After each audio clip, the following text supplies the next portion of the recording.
shall help.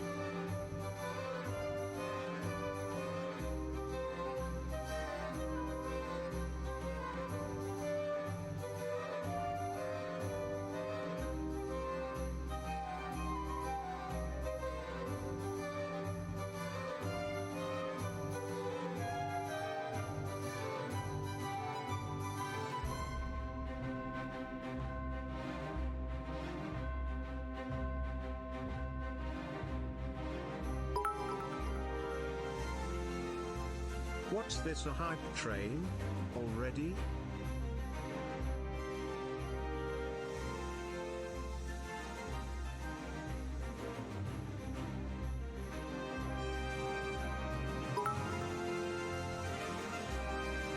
Hello Ellen and Blair Dice. How are you this fine evening?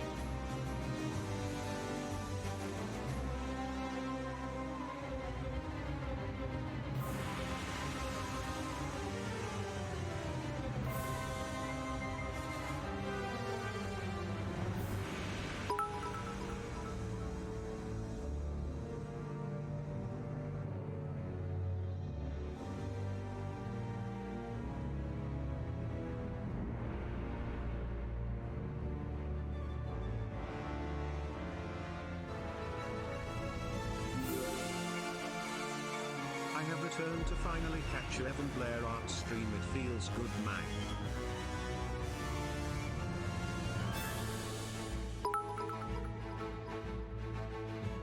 Truly the most scuffed intro. Are we drawing more cat girls today?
Terry's the train. Hey Evan, hey look a train. Wow, wow, it's a French train.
The fuck, man?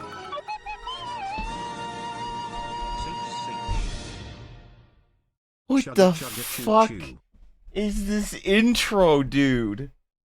Holy shit. Would you guys relax? I'm trying. Okay, alright, listen, man. I'm trying to have an unscuffed intro, and I will not be denied. That's right.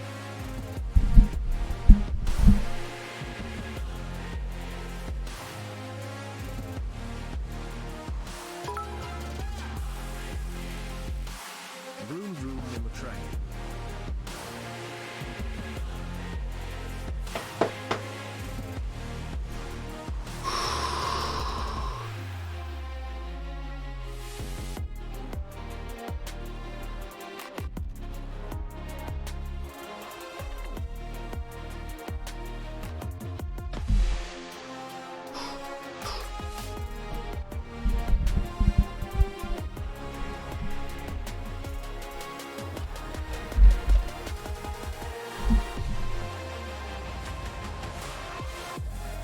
And posts.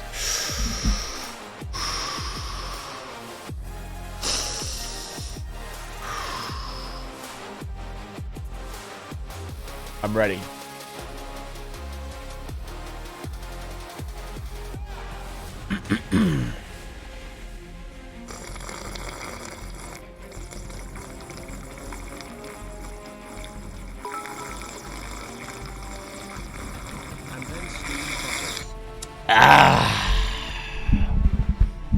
What a day. Jesus Christ. What the fuck is, what are you guys doing? I just started the stream. I haven't done anything. Is this because, alright. Alright, it's, Jesus Christ. I just started this. I haven't done any, we haven't done anything. What is this shit? I've done nothing. What are you doing? Slurp, slurp, slurp. See, look, I can do that too. Bro, Slip, there's, slap, slap. dude, there's more hype train than minutes I've been live. What the fuck is this shit? Jesus Christ! Holy shit, man! I gotta scroll through some alerts. At least let me say hi to everyone before I thank everyone for the fucking. What's up, Ashy? What's going on? I'm trying to set the world record for world's longest hype train. You guys, yeah, all right. Today's a subathon. That's right. I'll only stay as live as long as the hype train is. So, what's up, Ashy? What's up, DC? What's going on, Gabby? Good to see you, Saffron. Yo, Saffron. Holy shit, how you been? Dret, Hollowed. Good to see y'all. What's up, Crimson? What's up, Entities? So, yeah, wait. Saffron, it's been a while. I feel like has it? Am I crazy? Red hair in. What's going on, dude? By Lung, Thorkian, man, Viddy. Who else here? Who else is here that I'm missing? What's up, Blaze? I gotta scroll back. I gotta scroll so past all these. Stop it! It's making it hard for me to read. Okay, all right. No, I'll get through this. What's up, Nix? Good to see you, Nix. What's going on? Majestic. Good to see you as well. Let me just get through all this. What's up, Gartha? Who did I miss, man? I feel like I missed somebody. I gotta scroll all the way back down in chat. I know I missed somebody. I know I missed somebody. What the fuck? Oh, what's up, Eiley? Alright, yeah, okay, alright, I missed Eiley. Damn, dude, holy shit, what the fuck, guys? I'm gonna miss some shit. I'm gonna scroll through my fucking events and miss some shit. An anonymous gifter with the 5 subs. I don't know who you are, but show yourself coward. Let me thank you properly. Thank you for bringing 5 people into the guild. I appreciate that. That's a lot of people. All right. Thank you, DC, for the 100 bits. Good morning. Hello. Hi. Good morning, Nix. Hello. Good. Wonderful to see you. Thank you for the 100 bits. Thank you, Dread, for the 5 gifted subs. That's a lot of gifted subs. Thank you, Majestic, for the 5 gifted subs. Thank you, Anonymous, Dret, Majestic, and Crimson for the 5 gifted subs as well. DC with 100 bits, Nix with 100 bits, an Anonymous gifter with the 1 sub, an Anonymous gifter with the 2 subs, Crimson with the 5 subs, and Anonymous gifter with a tier 2 sub. Why? There's only a shitty emote for tier 2. Thank you, DC. Thank you, Crimson. Thank you, Gamello. Thank you, Dret, for the bit. What the fuck, guys? Why? I just want to know why. I'm just confused. I just started stream. We haven't done anything yet. You don't even know what I'm working on today. For all you know, I could be working on like the gender bent dragon girl version of Asmongold. Like, you don't know. What's Mandari's map? Not a chance of working on Mandari's map. Imagine working on Faye's map for holy shit. Faye, she just got her, dude.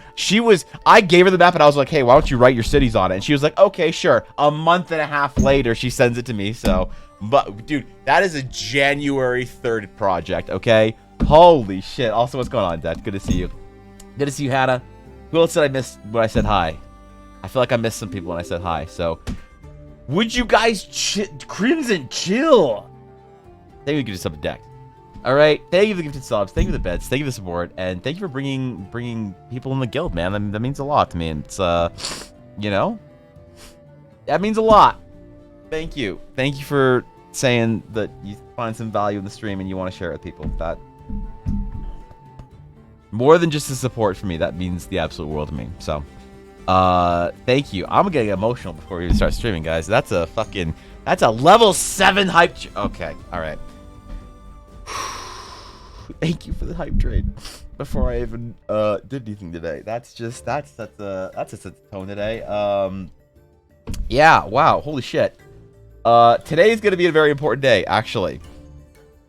You guys are here on an important day in my stream. All right, my streaming career will never be the same after today. Some people will never see me the same. All right, and I'm okay with that. If I am to believe the Twitch leaderboard, I am now tied for top gifted subs. Of all time? I really want to take that crown. I don't think you should. I don't think you should, Crimson. I think you should chill and relax. All right, you can just fucking relax. Thank you for yeah, thank you for the 100 bits. I appreciate it. Thank you guys. Thank you for the support. I don't know what to say, man. Like I don't feel like I deserve that shit. I don't deserve all the love you guys show me, and I don't know how to. I have no idea how to. All right, but what I can do is show you a different side of me, a side that few people have ever wanted to see, few people will see, because there's a common theme in my art. All right, I have been accused of things. All right, I've been accused of things, and I want to address some accusations. Jesus, dude, relax. Merry Christmas? What do you mean? That's a bit much, don't you think? Holy shit, entities. Come on, you don't have to do that. What the fuck? What the actual fuck? It's too much. Alright, just you being here. That's all I could ask for, man. Come on, holy shit. Thank you for the 10 gifted subs. Thank you for bringing 10 people into the community. Alright, I forgot Blaze also. The shadow government, free the lizard people to roam the flat earth. Have a good, productive day, Vanbrelhart. Ladies and gentlemen, my mods. Thank you, Blaze, for the 100 bits. Also, thank you, Blaze. I saw earlier you subbed for who knows how many months. Nobody cares, because let's face it, it's just an eternity at this point in time. So thank you for that. And I also saw Majestic resub for like 2 years or almost 2 years. I'm sorry, Majestic. It got lost in the fucking nonsense of this morning. So I'm sorry if I missed any subs or anything. If I did miss your sub or whatever, fucking at me and say, hey, you lazy fuck. Do you think on the side of the flat earth is dinosaurs, and that's why we keep digging up dinosaurs? Okay, alright. Okay, dude. Okay, dud. Okay, alright, so listen. What's up? You just going to daycare today? Alright. Can I say goodbye to the baby? Give baby. Give baby. Okay, alright. Alright, we need to go walkies first? Okay, alright. She's got her little boots on. She's going to daycare today. She's very unsure about it. Or maybe sleepy. I don't know. This is not what I expected. This is not the reaction I expected from her. I expected more monkey. So, alright. Alright. Enjoy your day, Yuna. Have a good daycare.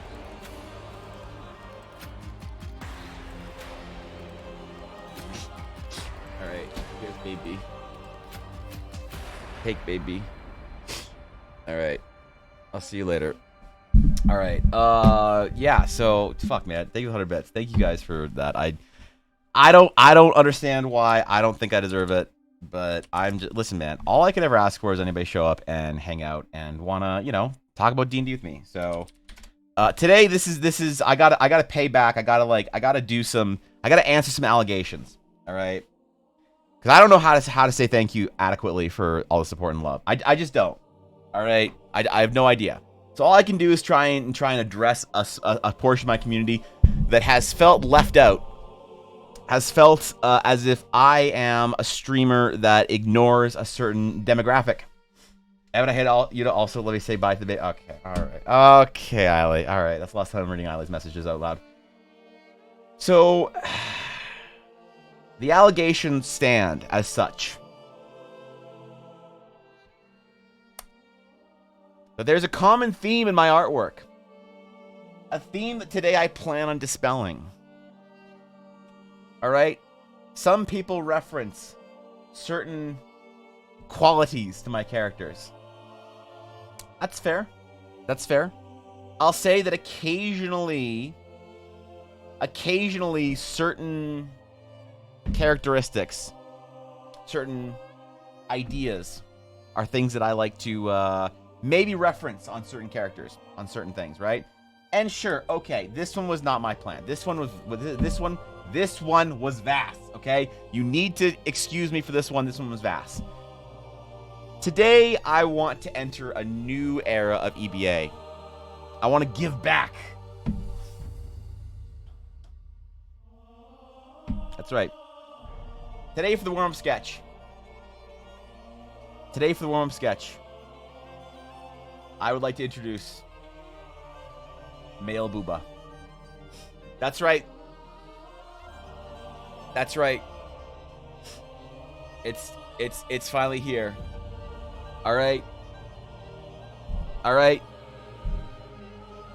I have decided that Darcerian, the maybe vampire character, merchant, vendor, an individual of the ages, shall be our warrant for today. And so I started sketching him out last night.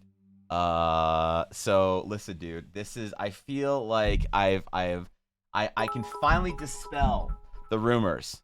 Okay. Heaven know you will make me buy if you do this. I will dispel the rumors, all right, that I am only a certain type of artist, all right, that I can only provide a, Jesus Christ, a level 7 hype trade. I can't believe you guys just hype trade live hard. 36 subs? What the fuck? Jesus, man.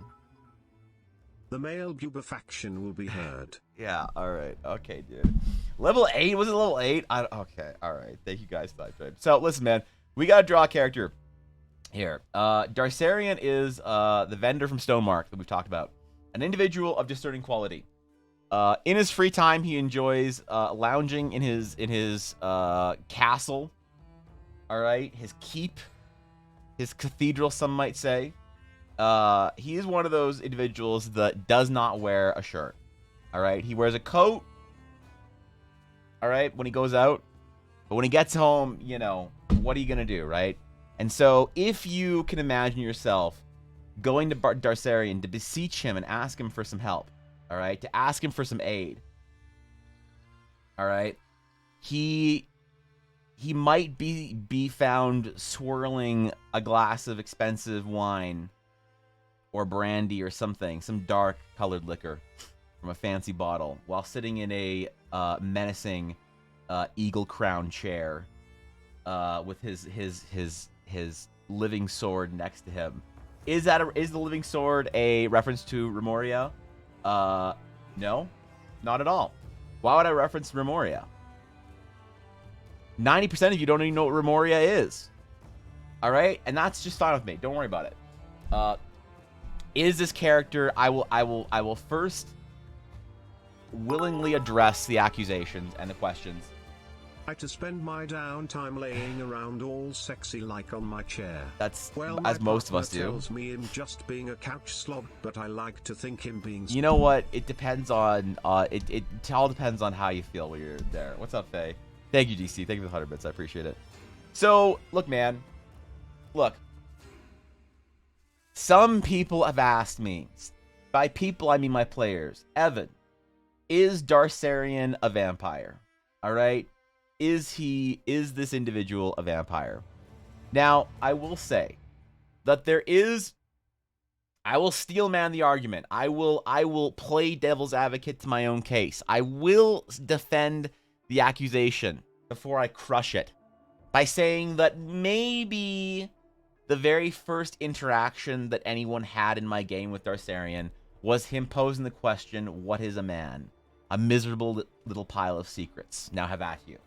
Now, I understand that that's also, though completely originally written for my D&D game, a line used by Dracula at the end of Castlevania. All right? But hear me out. Is that not a question that one can pose regardless of vampirism? All right? Does he have, you know, the intended, Dracula long hair? Did I try and make him look like Dracula from Castlevania if he was, like, younger and hotter?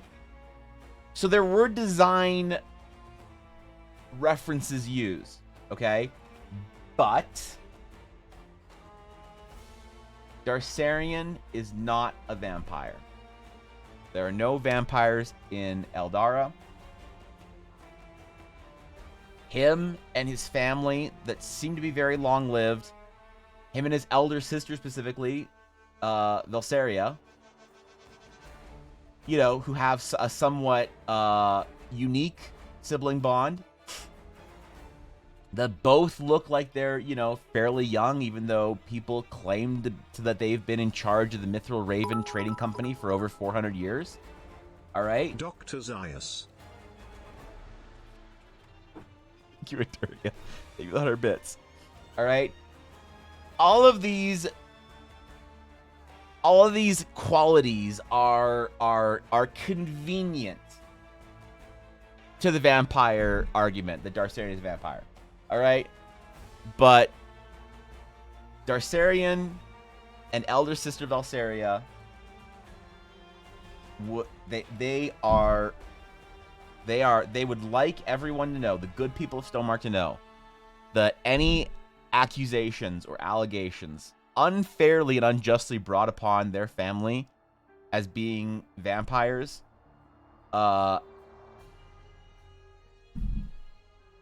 this is just slander. All right, this is just a competition trying to ruin their business opportunities, and they are perfectly normal mortal humans, just like everyone else. I mean elves, I mean half elves, shit. They have a condition in their family where their eyes are completely black and they're with red glowing irises, okay? But this is due to a magical based genetic defect in their family line. So that's all. They're not vampires. They just look what's in the so it's yes, Darsarian is a yes, Fate. Darsarian is indeed a a connoisseur of the finer things. He is a trader, a merchant of sorts that collects oddities and strange items, valuables and luxuries from across the world, and he imports them to his discerning clients in Teleria, or in Stonemark from all over Teleria, and so he enjoys red wine like anyone else. All right, old vintages especially. So he tends to like red wine mostly. That's it. All right, and that is what you can find. Listen, this is not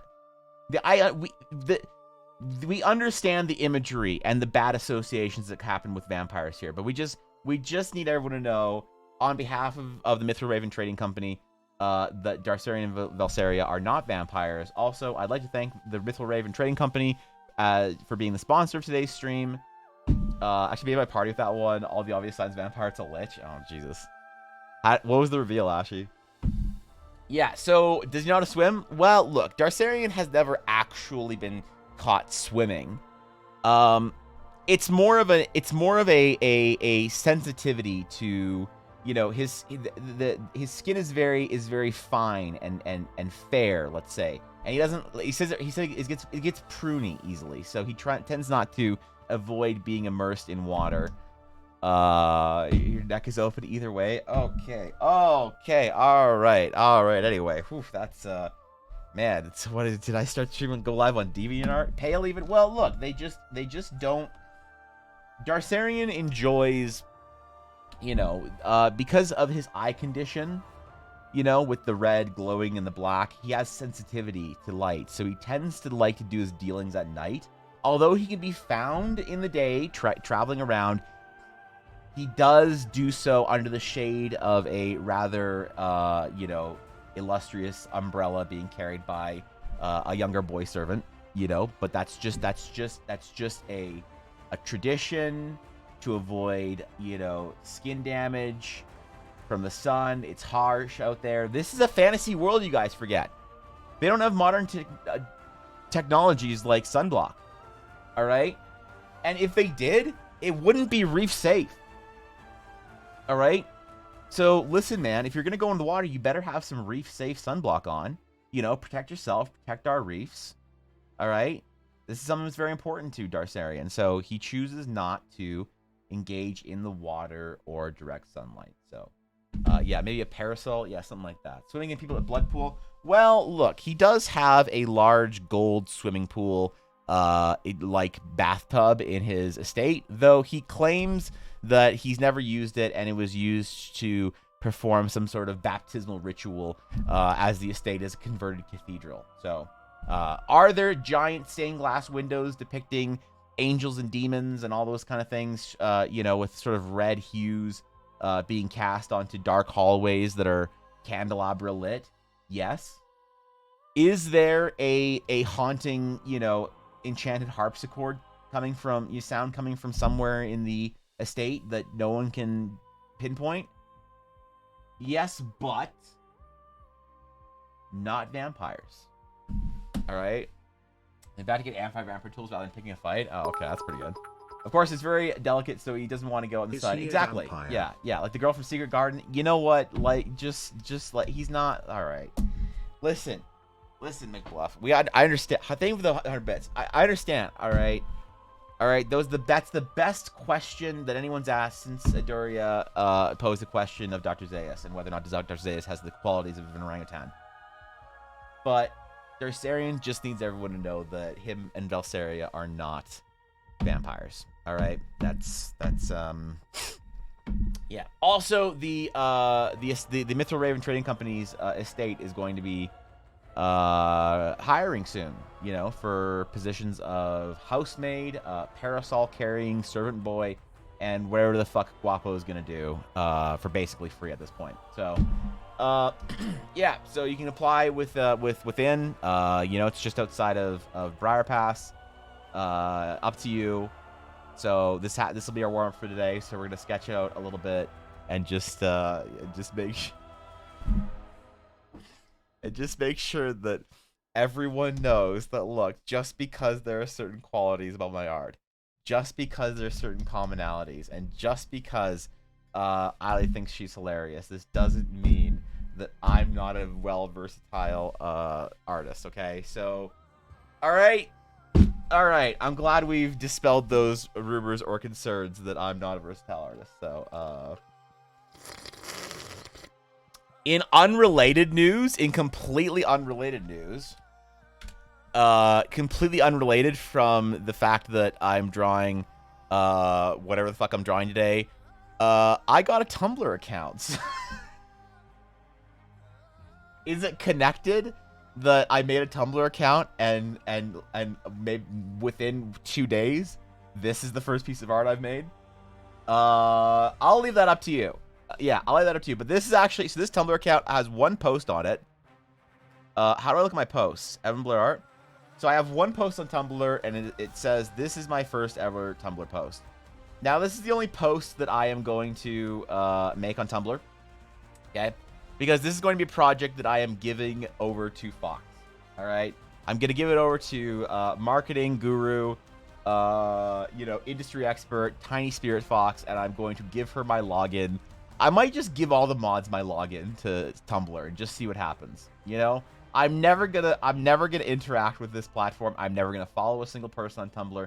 I'm not gonna do anything on Tumblr but post just the newest levels of degeneracy that I possibly can on Tumblr. All right, because Tumblr is a scary place for me. I can only handle one DeviantArt in my lifetime. So, conveniently now we're working on this. So how was your week? Yeah, how you guys doing, man? Y'all play some D&D? God knows I didn't play D&D. It's fucking out here. It's hard out here, man. It's hard out here. No D&D planned for forever at this point. Actually, I have no D&D plans anymore. For the first time since I started streaming, I am D&D-less. All right, I don't have stories to tell. Ella doesn't have a character to ruin. Yeah, like it's a new confusing era for me that I don't really know how to maintain. But we'll be okay. All right, we'll keep making art like this, for our D&D game until we have a chance to figure out something else. I'm gonna do some Eldara playtest games probably. I might start up a long-term campaign. I'm planning on starting up maybe a long-term campaign maybe in the new year in January. So I'll be recruiting players for that. That's gonna be fun. I don't know if anyone wants to play in my D&D games. God knows you don't level up. So actually, so my D&D game ended, and my players ended the game at level 5. Does Tumblr ever mean that you'll finally draw Gwen? I will draw Gwen, but if I draw Gwen on Tumblr, I'm definitely ruining it. All right, it's just not going to be good for either one of us, Faye. So I can, I don't mind. That's Arthur's Menace you've drawn. Yeah, this is just Arthur's card. Don't worry about it. All right, what does that mean? It means just fuck around and find out, Faye. That's what it means, Ask me to draw your character post Tumblr account and fuck around, find out. All right, that's gonna be. Gotta play stairs, great. Yo, 6. What are you playing right now? What class? I need to live vicariously through everyone. I need to live vicariously through all the D&D players in the Dragon's Claim, because God knows I'm not playing. And it's Sag. I might try. I did want to get a mod game at some point in time and play with all the mods one night. We'll probably stream that on TDC. So there's that game that's sort of loosely planned. Any of the mods that want to play. At this point, it'll just be Guapo. Yeah, it'll just be Guapo playing. Because let's face it, all the mods are either on non-degen schedules and live in places where in order to attend my stream they have to be in degen hours. Or they have important stocks and businesses to handle, like Thorkin, or they'll be live or putting up drywall like Faye. So, it'll just be me and Guapo playing one-on-one Dungeons and Dragons with Darceria. It's something, man. Yeah, all sorts of Kiwi. And then seeing how low you can go. Yeah, it's Venus, you'll know how low I can go when I make another public Pixie account, okay? Yeah, another public Pixiv account. That's gonna be the true new era of EBA. Because I used to have a Pixiv account. I still do actually. I check in on it every once in a while. It keeps getting followers, even though I haven't posted on it in like, you know, what feels like a decade. It keeps getting followers. It and DeviantArt are actually my two most growing social media whatever platforms, and I haven't posted on either of them in a long time. All right, it's like the less I post on a platform, the more I grow. So like Instagram was growing pretty steadily, but I hadn't posted on Instagram in 13 weeks.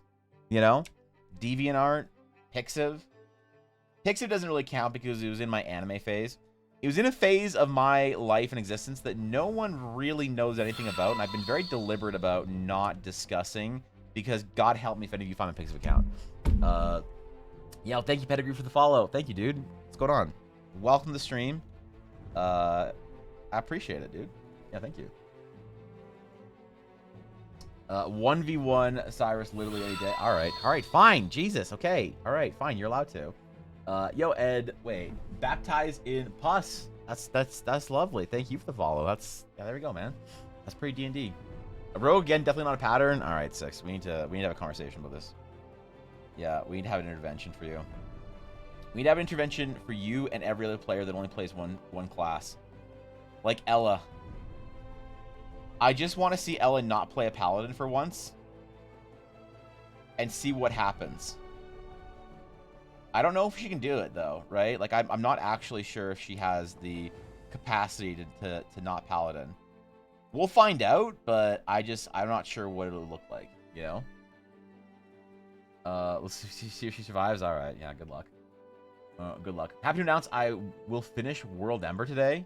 Wait, you'll finish World Ember?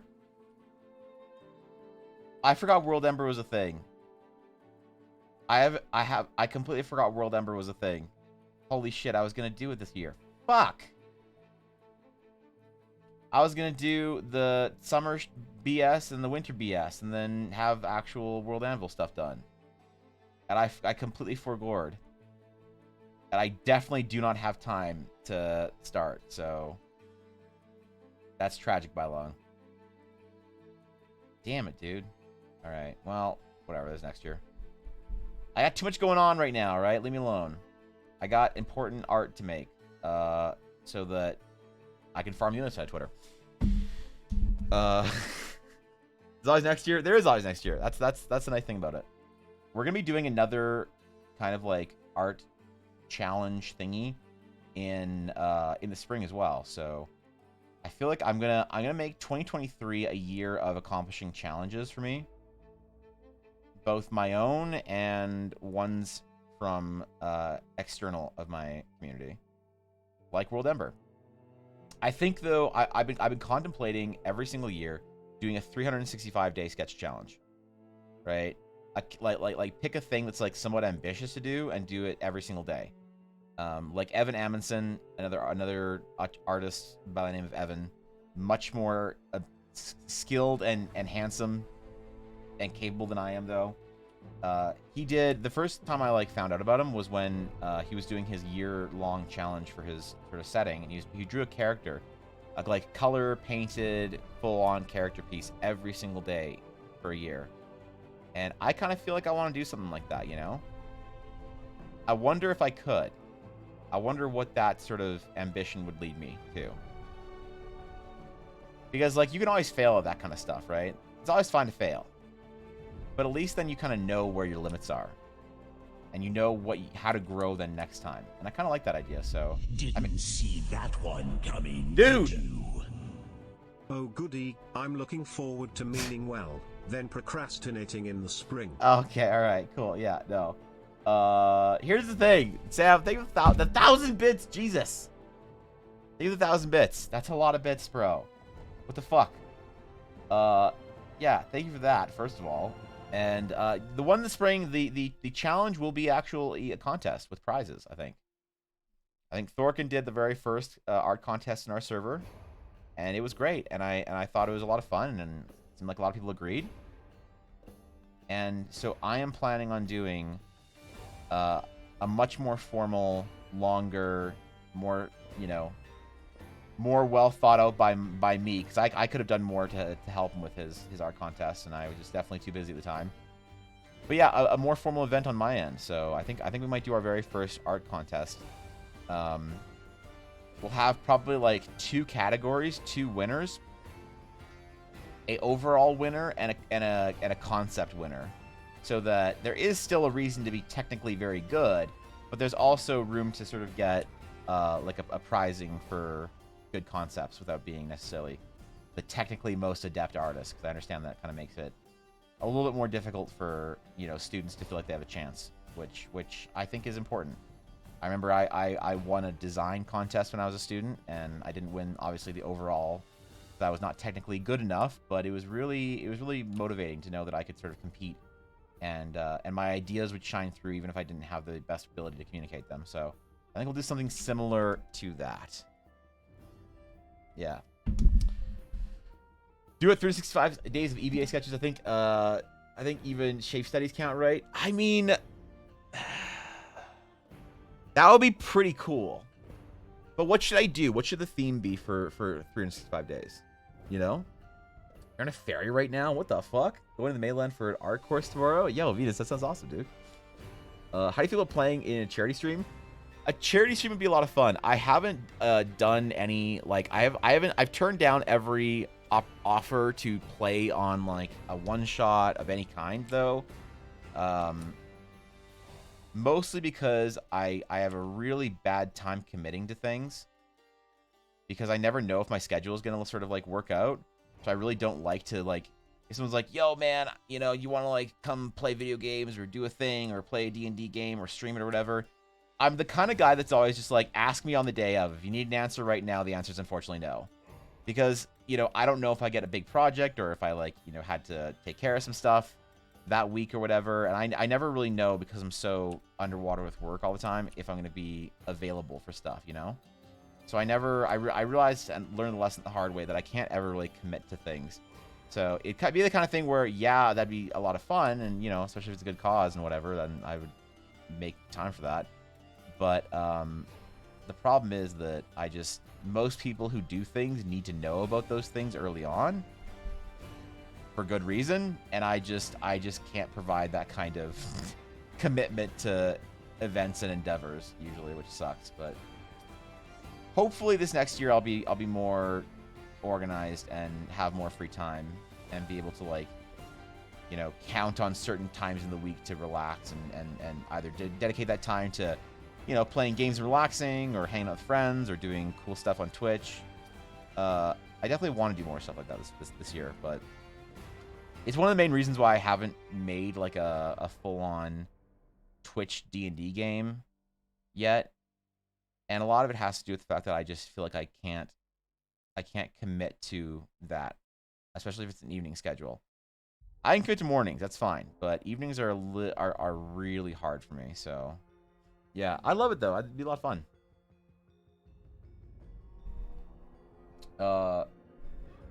PKWE 2023 and how it's called Iron Summer Camp Challenge, 41 prompts instead of 31. I mean, look, dude. If World Anvil wants to introduce art as an acceptable challenge for writing, you know, then I'll be there. But the problem is that I think World Anvil always wants to highlight writing specifically, because there's lots of art challenges out there.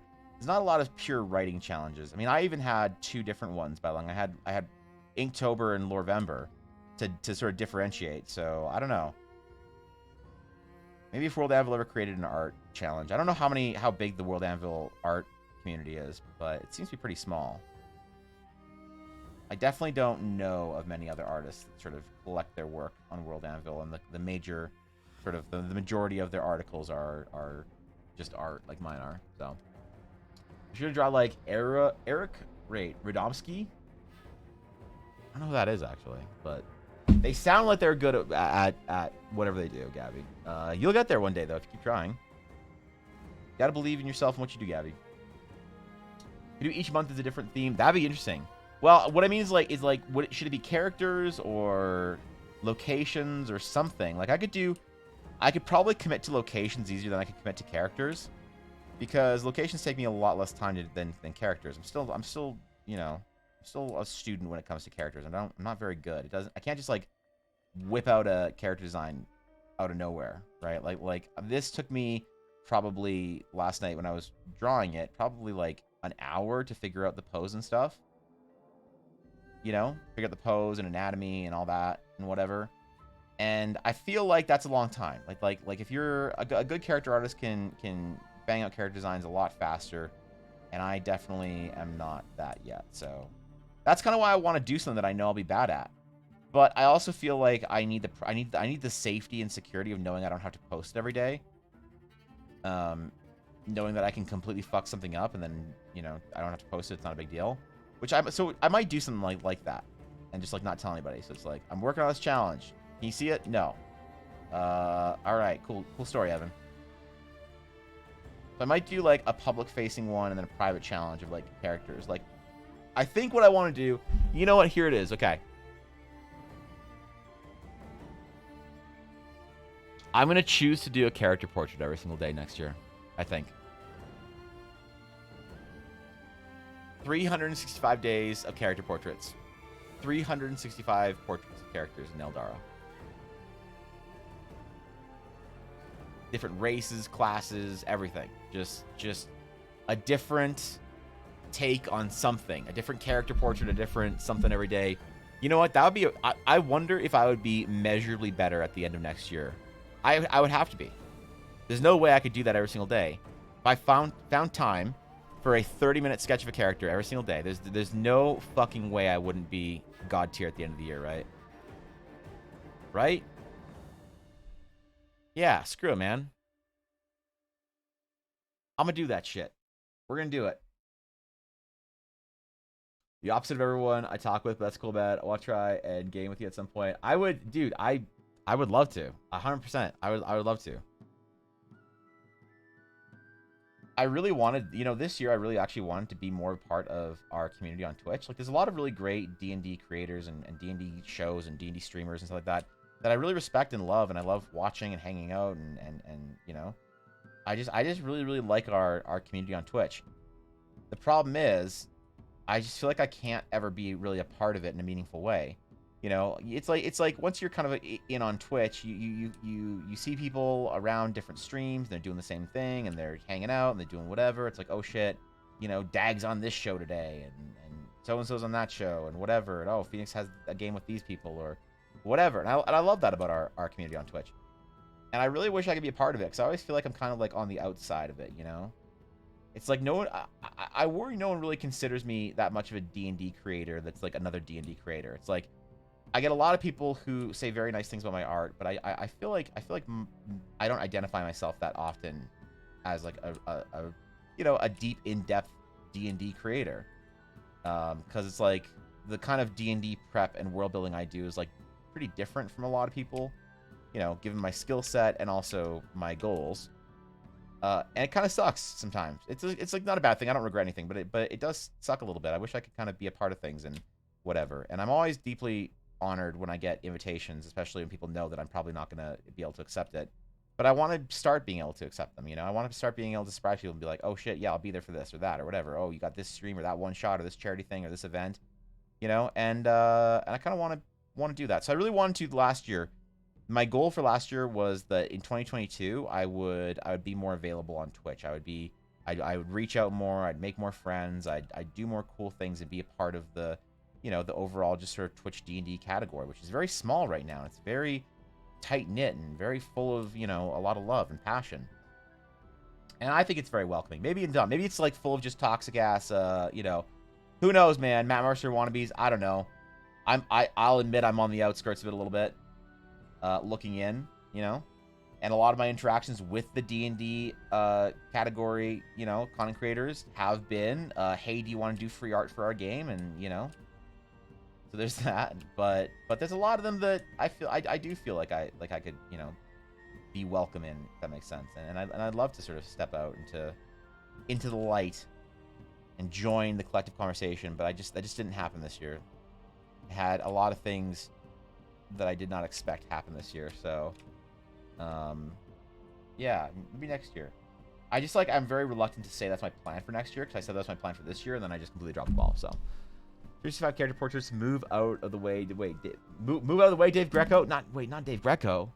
No, not Dave. Like bus rides, they get to be alone for a little while. They also get bigger windows. They are good, Venus. Bus rides are always pretty chill. Challenges are fun and provide a reason to write. Just as you said, they're writing centered. You made your one, why not? It's all about motivating oneself to be creative. Yeah, it's true. I mean, I don't know. Yeah, I might try the writing challenges for the sake of it. Like I really enjoyed Lorvember because I feel like I grew a little bit as a writer. I feel like I can maybe write on stream soon. You know? Like do actual like lore for certain characters on stream while after we finish the sketches for them. I don't know, but we'll try. We'll try. Master's failed more times than the beginner has tried. Yeah, true, definitely, 100%. Are there any DDT opportunities in Discord? In which Discord? Wait. Yeah, I think I'm a little bit lagging behind entities. Which Discord are we talking about? Message you every day till you say yes. Yeah, no, I like that's the thing. Like I would love to. I worry that people think that I'm like blowing them off or whatever because there's you know, it's like you get invitations and then you stop getting invitations and it's like, okay, well, whatever. And I worry that sometimes people feel like I'm blowing them off or whatever because I'm just like never available to do shit. And it's definitely not the case. I just really have a lot of fucking work to do. Especially a month like this month. Like I've worked like probably more than I have in a long time this month. And it's good. It's good. It's like I really enjoy. It's like once you get past the first week of like 12 to 16-hour days of work, you kind of get into it, you know? And it stops being like something that exhausts you and starts being like a lifestyle, if that makes sense. But it does make it difficult then to like do stuff or whatever, but I don't know, man. I'm working really hard so that next year I can give some of my responsibilities to other people and ask for some help. You know, I was actually in one of my favorite D&D streamers stream this morning, Sensei Suplex. And he was saying like you know, bro, he was giving me some good advice and said you gotta like ask people for help. Like, there's a lot of people in your community that will like agree to help you with stuff if you just ask them. I've never really liked that. I've never really liked doing that because I always feel like if I'm the streamer and I'm benefiting the most from it, then I should be working harder. Like I'm one of those people that thinks that if you are getting paid the most at your company, if you're the C-suite executives, you should be working harder than every single other person. Like if you own a company or you own a business or you're a team leader, you should work harder than every single other person. And I like that. I like that sort of mentality of it. And I don't want to ask anyone for help for stuff. Like I've had my mods berating me to ask me for help with things like uploading VODs and doing, you know, social stuff and whatever. I don't know. It always just feels like I'm not there yet to the point where I can ask for that help yet, even though they're offering it. So next year's gonna be good. I feel like I'm getting a hold of things, and next year I feel like I'm gonna be more around on Twitch. It's gonna be a lot of fun. Rather than me, I'm limiting myself to a sketch per day. And I have a mix of challenging and easy problems with character portraits. That's next level. All right, fuck it. I'm doing it. Ali, I'm doing it. Character portraits. All right. I kind of wasn't positive if I was gonna do it. I was like, all right, we'll see. Maybe I'll like change my mind if I'm not gonna do character portraits or not. But I can't turn down that kind of a challenge. All right. When you talk about it like that, Ali, I'm gonna take it. I'm gonna do character portraits every single day next year. I might limit them like with the intent of seeing how good I can get in a 30-minute sketch or something like that. But I'm gonna do it. I want to do it. Fuck it. Tough to interact with every creator and community out there. There's only so much time in the day. Yeah, but still, there's just so many people I like in our community. If you ever get big enough, will you also move on to YouTube? Will I also move on to YouTube for like YouTube content? You mean like video, like VOD content and shorts and stuff? Yeah. Yeah, I think I'm already big enough to do that, Venus. Like basically the size of your stream is not necessarily the thing that I think determines whether or not you should be growing on YouTube as well. I think it's the commitment to your content. Because, like, no streamer will ever grow on Twitch by just going live on Twitch. If you go live on Twitch and you are expecting people to discover you in your category or discover you from recommended or whatever, you are playing a game where you can hope for maybe very, very small growth over years. If you are actually serious about streaming, you go to other platforms. You never grow on Twitch. That just doesn't happen. Like my growth on Twitch is like unprecedented because I've done nothing on other platforms. It's just not. Like, I'm very proud of how much I've achieved without actually giving it a real try, if that makes sense. But next year I'm I've already been talking to an editor. You know, I got plans, bro. Next year's gonna be a lot of fun. I'm really excited about it. I like using the sort of year breaks to reset content and reset brains and reset art schedules and reset everything. I'm not a big New Year's resolution guy, but I am a big new starting point guy. So yeah, I just didn't know if your Discord had an active TTRPG group in it. So we had a looking for group channel for a while, but it kind of didn't really get used for like a good solid month and a half, and I was like, okay, well, you know, time to close her down. But you know, I've been getting more and more interest in finding groups and stuff, and I think I might start up the LFG channel again. Part of the problem with the LFG channel though was, and it wasn't really an issue with anybody that like any one of it you guys would know or anything like that, but the LFG channel also turned into a place for streamers to try and promote their things or whatever, and it's just like, yeah, it got a little weird. So I decided to, for many reasons, to can it. But I've been thinking about bringing it back. You know, I've been thinking about re-entering that into the TDC lexicon. Just because I'm sure there are lots of people that actually want to play games that, you know, that have a hard time finding a group. Would you recommend a 365 sketch challenge for someone who used to draw like a decade ago? Yes, I'd recommend a 365 sketch challenge for anyone who takes it seriously. Like, if you want to improve, you will work your fucking ass off at art. There's just no way around it. If you actually want it, you will work as hard as you can.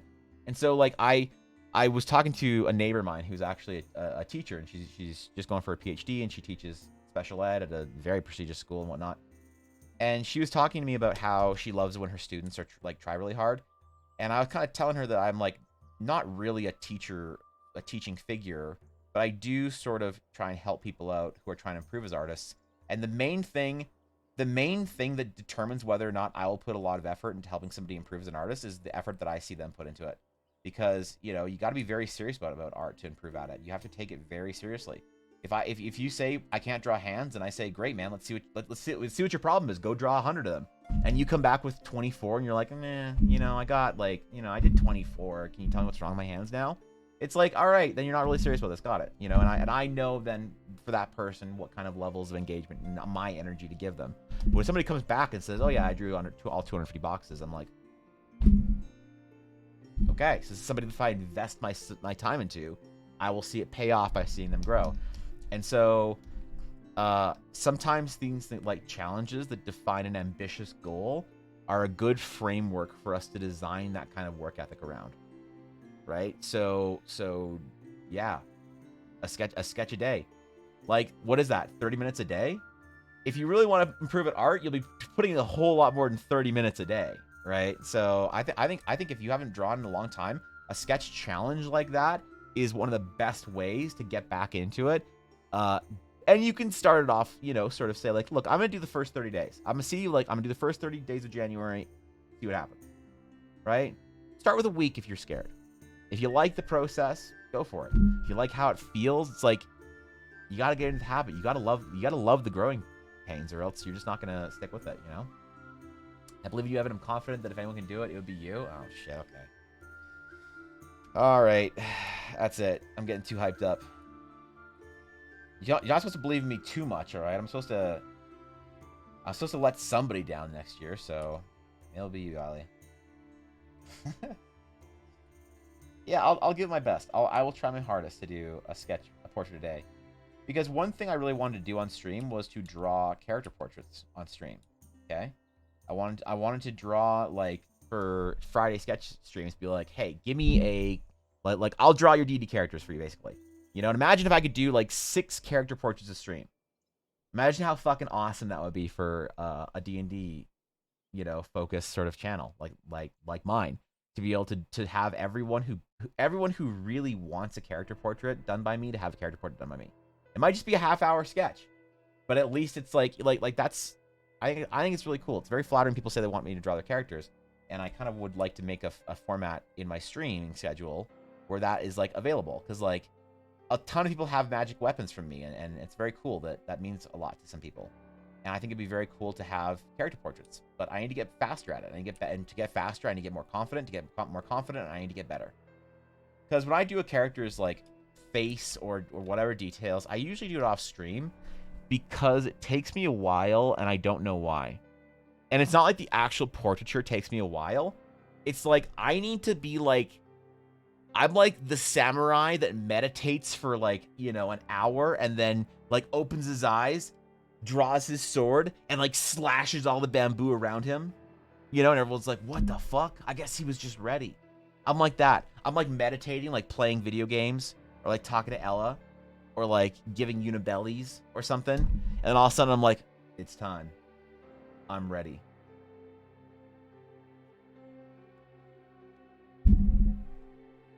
Let's go. You know, and I'll just do the character portrait like really like, but if I try and force the character portrait, it looks really bad. All right, it looks really, really bad, like high school level EBA art, and I hate that. I hate that sometimes on stream I could just have a miss, just not even a little bit of a miss, a complete miss, and I don't like doing that kind of stuff on stream, because when I'm doing something on stream and I feel like a bad artist, I'm just failing at it. It makes me not like enjoy the streaming process, because it makes me self-conscious, and I get lost in my head, and then I'm like, ah, shit, everybody, you know. Everybody's gonna think I'm bad at art and all this shit. I mean, everybody knows I'm bad at art, but everyone's gonna know I'm bad at art, you know. And so, and I get my head on that, and I don't like it. So I don't like doing things that are difficult for me that I can't like kind of just one shot on stream. So I try and do that stuff off stream. So I try and do like perspective and base stuff and like anatomy and proportions off stream. And it's usually not like I'm spending 5 hours on it. It's usually like I'm just doing other things, and all of a sudden I'm like, oh wait, I know what this is gonna look like, and then I do it. Like, the subconscious drawing that I do is actually really important to me. Right? Like, if I try and force drawing something difficult when I'm, like, not ready for it, it just doesn't happen, so. But I want to get better so that I can do that kind of stuff on stream, right? And that happens with confidence, happens with practice. I'm drawing 2 or 3 hours a day for the last few. I'm trying not to get discouraged. That's awesome, Gabby. That's awesome. Keep doing your best, but remember to practice intelligently. Go find tutorial videos. Go find, you know, things like that. You'll improve. You will. Don't hit the self-taught artist badge, but for someone who never had the chance to take art classes and is out of school, what are some of the best resources for learning anatomy and fundamentals for art? So realistically, I think that you have two sort of methods for this. Actually, you have 3, I think, directions you can take, entities that I would recommend, maybe equally depending on what you can kind of stomach. Number 1 is YouTube Art School. There is a big market for YouTube Art School. There's a lot of great YouTube creators that do these videos. You just have to be very patient searching for them. All right? You need to search and refine your searching skills so that you know what things you can search for. And then I'd be able to identify, when you don't understand something about a tutorial, what other video from that creator, from another creator, to go find to understand how to do something. Right? And so I would say if you're going to go down that route, it benefits, it's free. Downsides, it takes a lot of time. Challenge for that is that you need to start at the very basic fundamentals and work out from there. The insultingly fundamental videos where you're like, okay, I know how to draw a sphere. Like, come on, you got to start there, or else you'll miss something along the way. The second is if you want to learn sort of the old school way, there are a lot of really good books out there actually that I recommend for getting yourself introduced to a lot of these things. The Bridgman books. Bridgman's an old dude that made some of the best anatomy books on the human form that anyone's ever made. And you can get them off Amazon. They're pretty cheap. Downside, they cost something and they require you to read shit instead of being in digital platform. Upside is they're one of the best resources you can possibly access. The strongest resource, I'd say, if you're trying to self-teach art, which I am trying to self-teach myself art. I am embodying the meme of the self-taught artist, because it's not like I got out of school and was invited into the AAA industry. So I understand, all right? I understand. I would say ArtStation. ArtStation is the best place you can go within reason here, in the sort of the introductory self-taught stuff, because a lot of times the best tutorials are made by the best artists, and the best artists have very valuable time. And if they're going to make a video on how to do something, they're going to put it on ArtStation for $20. And so the downside is it costs something. The upside is it's the best contained content. You don't have to search for stuff like you do on YouTube. It's much more like comprehensive. But yeah, it does cost money. The absolute best way to learn art, okay, what's the best regardless of the challenges? Find a mentor that you can pay, right? Whether that is an artist that will mentor you or an artist that has mentorships as part of their schedule. So like a lot of production artists that work on concept work, they'll do the concept work for a new game. It'll take, a year and a half. They'll spend like maybe 18 months on it, right? And they'll do concept art. And they'll draw all their, big titty goth anime girls. They'll draw their big tanks. They'll do all their whatever. And they'll be like an absolute Chad. And then when their studio's like, all right, guys, I guess we're just like, we're out of pre-production. I guess we're into production. Like, all right, contract ended. The artist is like, cool. And they go off and they go work for Wizards of the Coast, for Magic the Gathering, or they do other games, or they do small projects, or they might take commissions that are very expensive, right? They sometimes offer commissions for several $1,000s.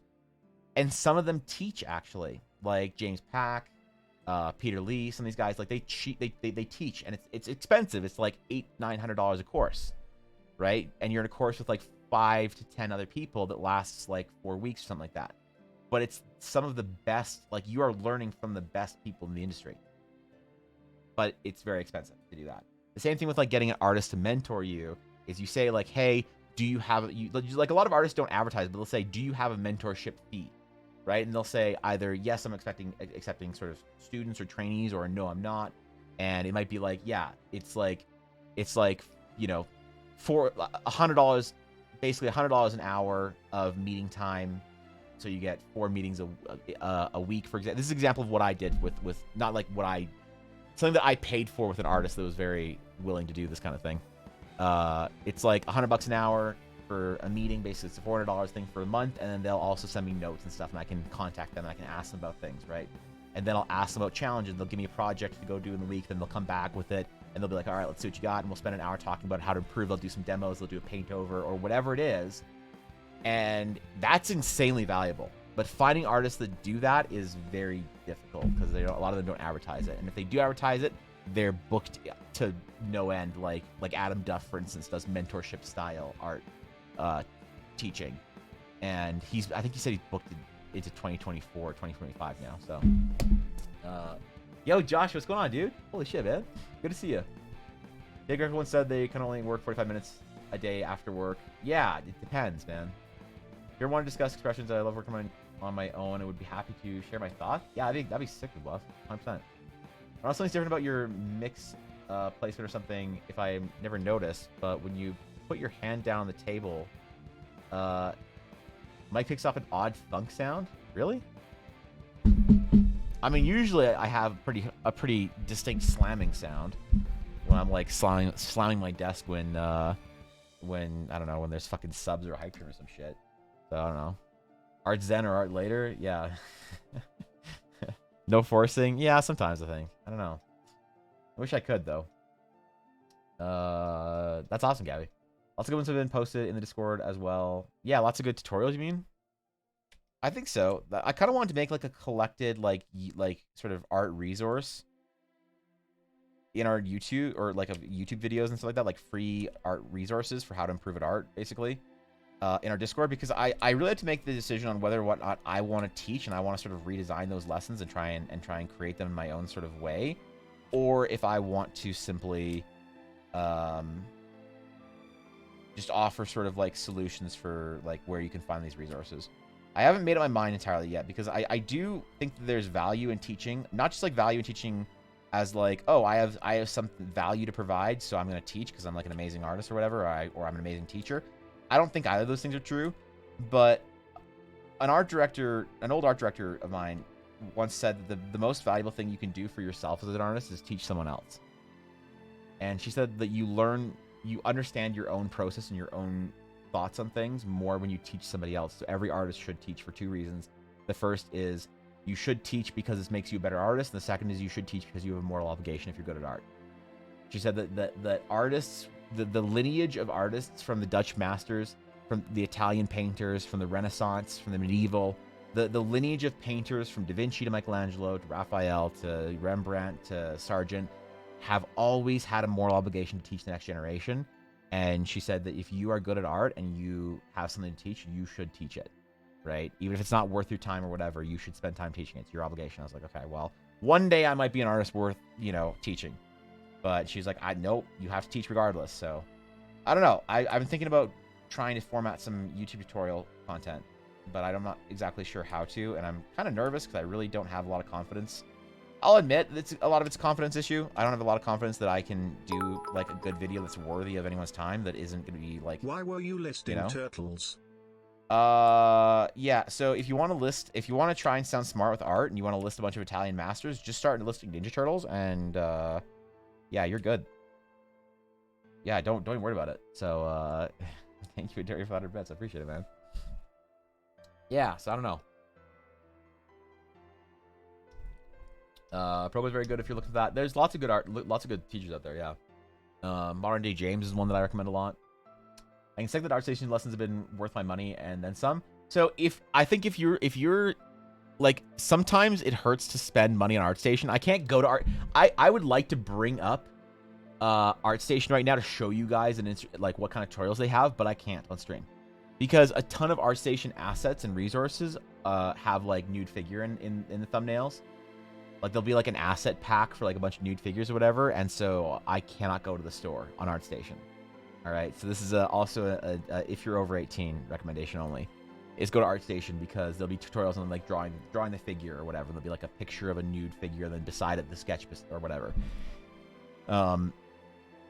But I'd say that if you're taking art seriously and you're trying to be to improve and be self-taught, you need to invest in yourself, and that comes in the form of like art books and supplies and lessons. And so I set doesn't matter how good or bad of a month I have. Like when you have a bad month on Twitch or whatever, and you're like, wow, I don't know if I could pay rent this month. That's fine. It doesn't matter. For me, the first thing that comes after bills is a certain budget of that I will spend on either tools, materials, or tutorials.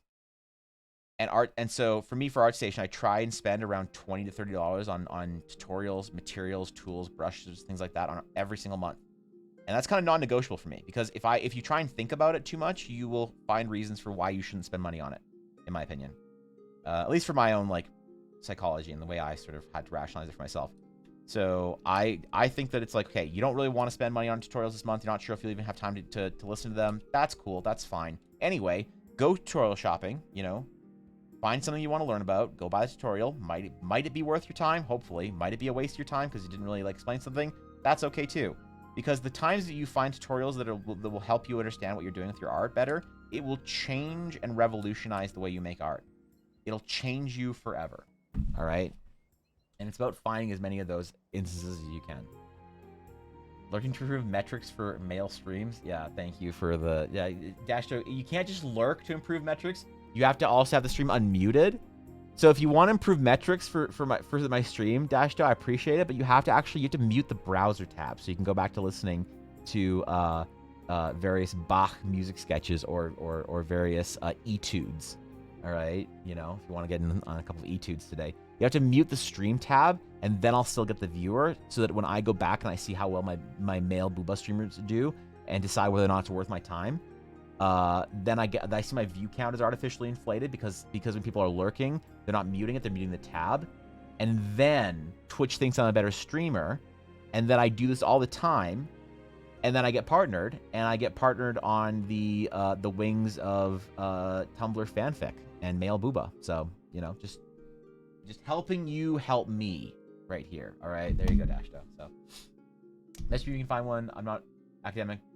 but I hand out funding sometimes. If I can't find one, wait for what? I'm sorry. What? I missed something, Guapo. I'm confused. I'm sorry. I was having a movie day from the one on screen Tumblr post. Yeah, it's a meme. It's a fucking meme for sure.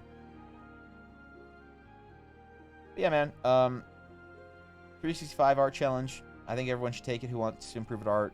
I think you should challenge yourself to do things. You will find that when you challenge yourself, even if you know that you're not going to complete the challenge, you will rise to the challenge in ways that you might not expect.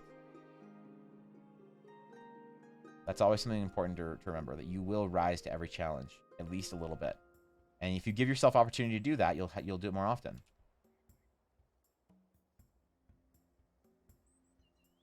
And I think that's important for growing. So, yeah, man. I was like not entirely sure about this until Eiley said that her opinion of me rested on whether or not I complete this challenge. No cap. My desperate desire to not let her down has struck again, and I will now be taking the challenge. Talking to Venus about uni essays. Oh, okay, all right. Sorry, Guapo. I was just sort of scanning for messages that I might have missed. Fair enough. Thank you for the context. Art homework. Art homework, Venus. 5 portraits. Let's go. 5 portraits. Set your baseline. Let's see how good you are. Let's see how bad you are is more important. You don't have to post them, Venus. You don't have to post them either. Do 5 portraits in a time limit that you're comfortable with. 20 minutes maybe. And, you know, reference if you want. For these. And set a baseline. Nodders, all right, yeah, cool.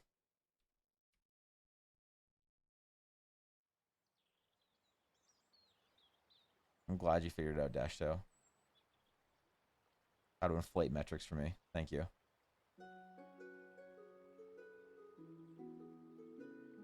Yeah, speaking of inflating metrics, dude, I should do the partner push next year.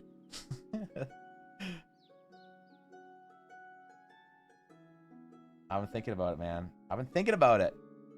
I've been talking to more streamers recently. I've made more streamer friends. I've had more people saying, like, you know, posing the question.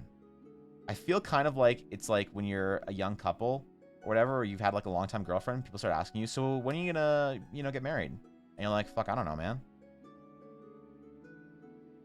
I've been hearing that more from my streamer friends.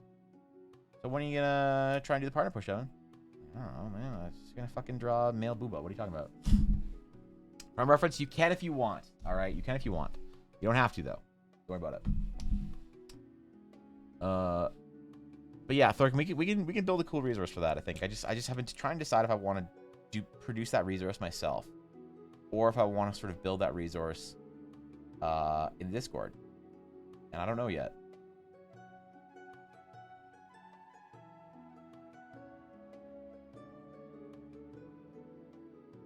I'm not entirely sure.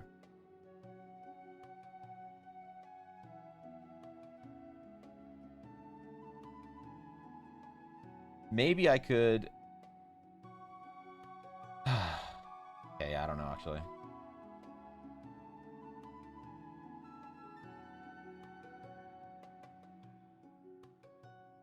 I'm a little apprehensive on it, I'll admit. Like, I feel like I gotta be really honest about things that I'm not confident in. I worry sometimes that because I don't really talk about the struggles anymore, there's just this, like, idea that I'm just coasting or something. You know, that I'm, like, good at this shit now. Sometimes I'll get, like, a message and, you know, or I'll be in someone else's stream and I'll hear them say something or whatever to me. And it'll be this, like, weird feeling of, like, sir or madame, you think too highly of my abilities right now.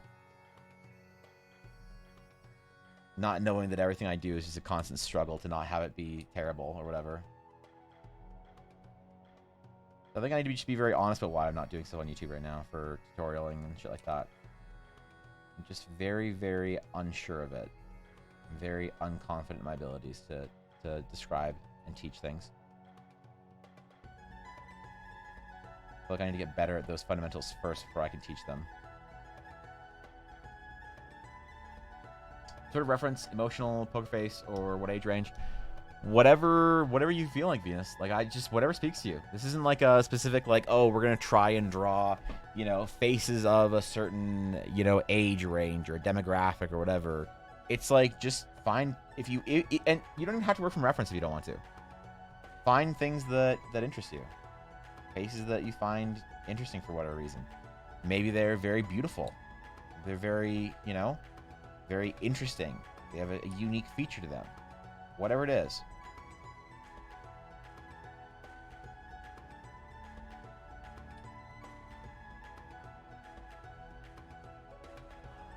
I wasn't sure what Darcerian would be dramatically gazing at until I decided that he was going to be dramatically gazing out a window.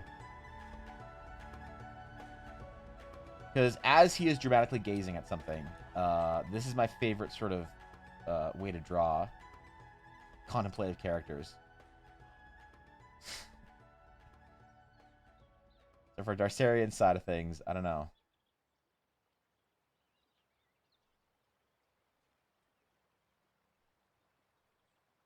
I was contemplating having him gazing at like holding something up,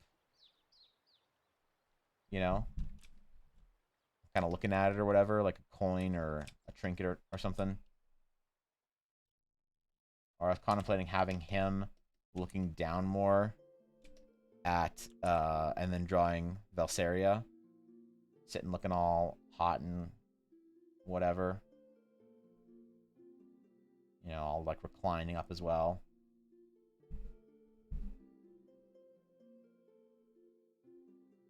Toasting their family's wealth and success.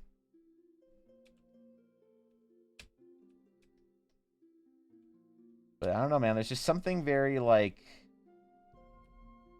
dramatic about gazing out of a large, ornate window.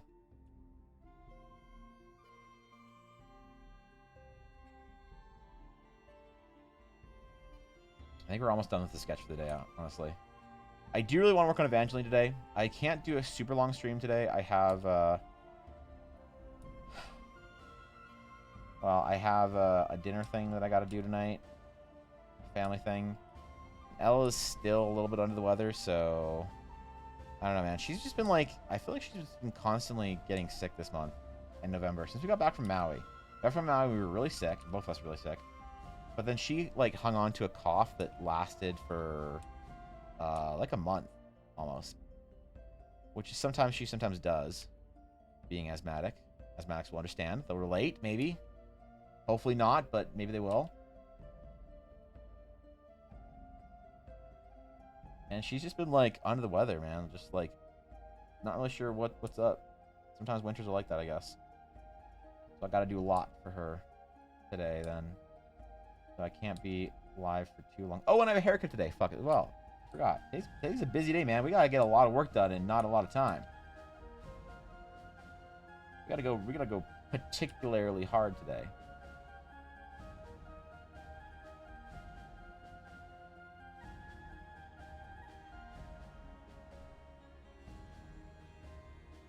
You're my history teacher and Joey from Friends today. All right, that's two out of the 5 down then. Hell yeah, dude.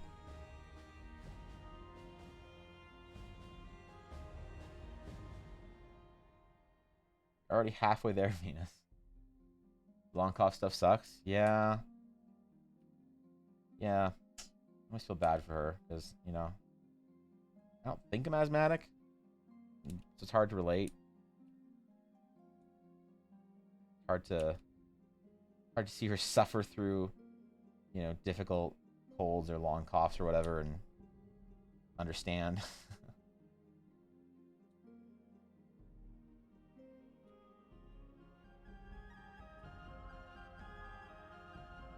Okay.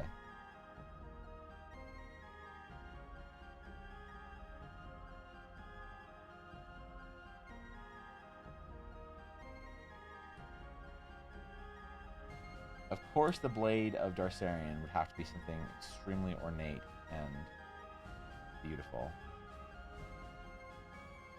Have to be something over-designed.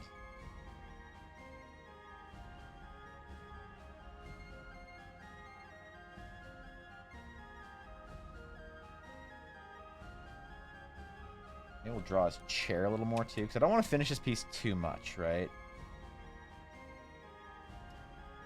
I had some work stuff pop up, mainly a YouTube art studio, and tutors are the main go-to if I remember it right. I also don't know what medium to try and learn, or if focusing on one is better than branching out early. I put a painting I made a few days ago in the art tab. It wasn't what I wanted to make, but I still made it. We're gonna do Discord dive today because we didn't do one yesterday. So if we have time today, we'll do it today, and hopefully, because I think today's Thursday, right? Yeah, we wouldn't have another chance this week to do a Discord dive. So I'm eager to either way see what you're painting. That's actually kind of exciting. But I think that it's fine. It's fine to branch out. It's fine to also stay somewhat comfortable. If there is a certain medium that you find that you are learning best with, you know, don't feel like you have to learn every single thing. Charcoal, Conte, whatever. Because I think at a certain point in time, though, the reason why you use different media when you're making art is, I think, mostly so that you understand how your fundamentals translate across different tools. It's the kind of thing where I hated using like oil pastel and Conte and charcoal for the longest time, and then I feel like I improved a lot as an artist over a period of time, and I kind of went back to that stuff, and I was like, oh man, this tool is actually really nice for drawing this kind of like study or sketch or whatever. Oh, that's cool. And it was nice to go back to it. I'm glad I had that exposure and that experience to it. So I'd say expose yourself to lots of different. If you're very serious about improving, I'd say expose yourself to lots of different things. And it's not too expensive to buy a little like pack of charcoal sticks or, you know, Conte or whatever. But those are where I'd start is Conte, however you want to say it, and charcoal, as well as pencil and pen. Ink is important, you know. Weird right now myself, constantly cold. I think it could be that I'm tall, so blood getting to feet is slower, but maybe I got some weird asymptomatic cold. Yeah, maybe. I mean, that is definitely a tall person problem. You know, Ella has that problem, so. I've touched my pen display since the end of EBA Tover. Good. Good. Take a break. You deserve it.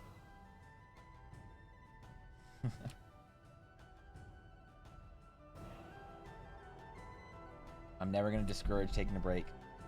Relaxing, resting. I'll only discourage it if you do it for too long. When you take a break from improving and take a break from your art, I think you should always set a timer. Put a date in the calendar. A non-negotiable date that you will return to your art.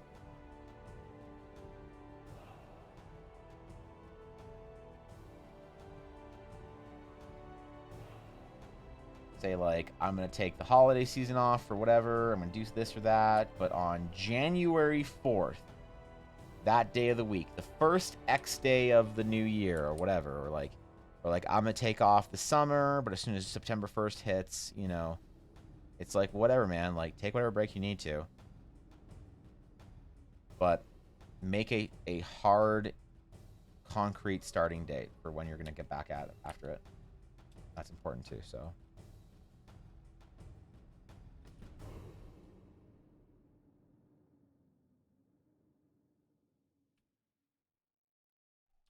Alright, we do some little bird thingies for this. Little birdie boys.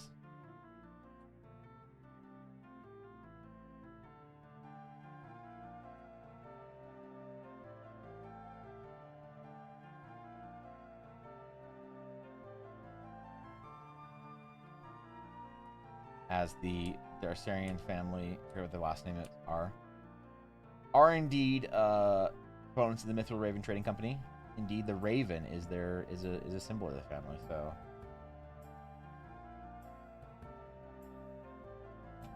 Never really talked about the Mytho Raven Trading Company on stream, I don't think, but they're a big, substantial portion of one of my campaigns. So they actually set up a town. Valseria started a town in Stonemark called Raven's Lock, which is built underneath the canopy of a gigantic tree. When I say gigantic, I mean like town-wide, town-sized tree, which conveniently provided the town shade for the entirety of the day. That's weird. No direct sunlight on the town. Weird. A coincidence, I assure you. Rumors of the vampirism of Lady Valseria of the Mytho Raven Trading Company are exaggerated and unsubstantiated.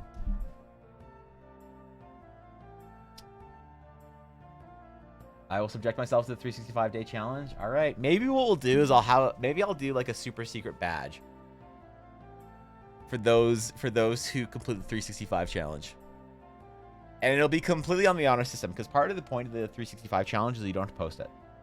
You do not have to post your drawings every day. It's important that you know that you are safe and that you can fuck up a drawing completely and you don't have to post it that day. And the only person that will know if you did the 365 challenge is you. I think that's important.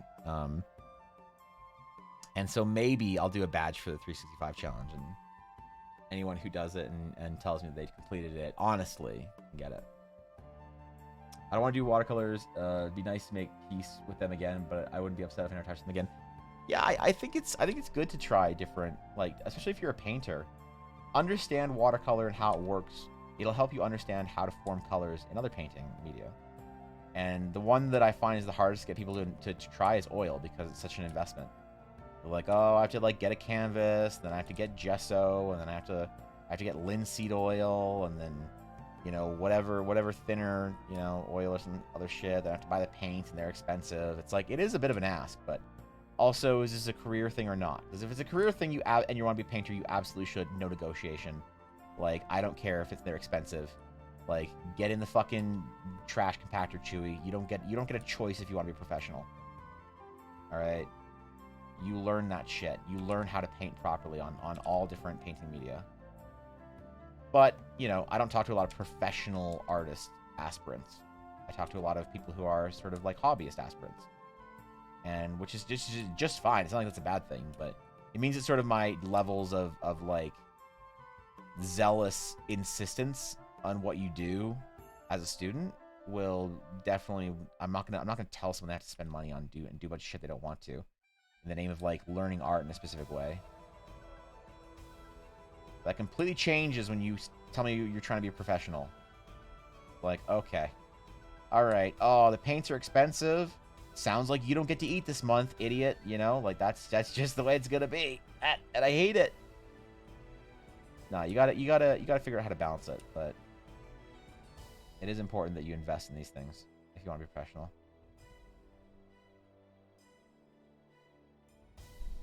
How many mods does it take to change a light bulb? Oh no. Oh no, not the mods. I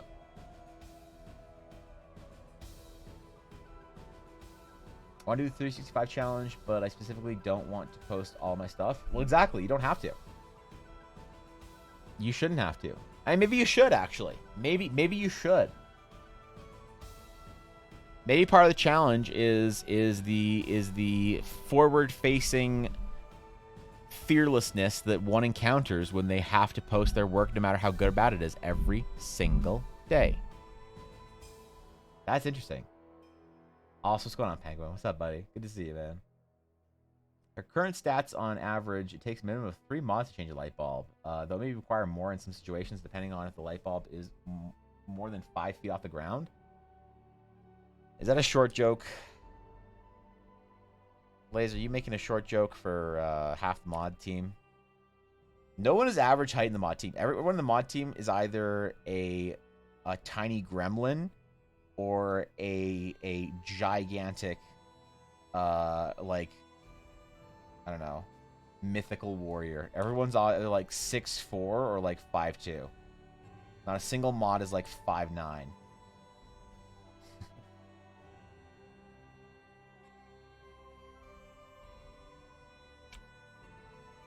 All right. I like the chair. I don't care what anyone says. I like it. Can I do a 365 days of photo editing, also photography and editing art? Is photography and editing art? I think it's a form of art. I don't consider photography and editing a I wouldn't consider photography and editing to be like a high art or whatever word you want to use to describe something. Like, I don't want to say real, I don't want to say high, I don't want to say traditional, I don't want to say classical. Because you have to have a lot of fundamentals and understanding of a lot of things to like make fantastic photographs. But the technical skill set that you require to learn painting is not the same as photography. Now, if you are a photographer that learns the traditional skill set and learns the traditional ways of doing things and spends the time doing all the fundamentals that you don't have to do to be passable, you will become one of the best photographers of all time. But you can get by a whole lot easier in photography. It's like the difference between anime and realism. All right? If someone paints in anime, you still consider them to be an artist, a painter even. If someone paints in realism, you consider them to be an artist. But one painter is way better technically than the other. Now, a painter that does anime style, that takes the time to learn fundamentals in the same way that they would need to do to become a technically competent traditional painter that can paint realistically, then what you get is a intelligent derivative of those skill sets applied to a cartoony style like anime that looks magical.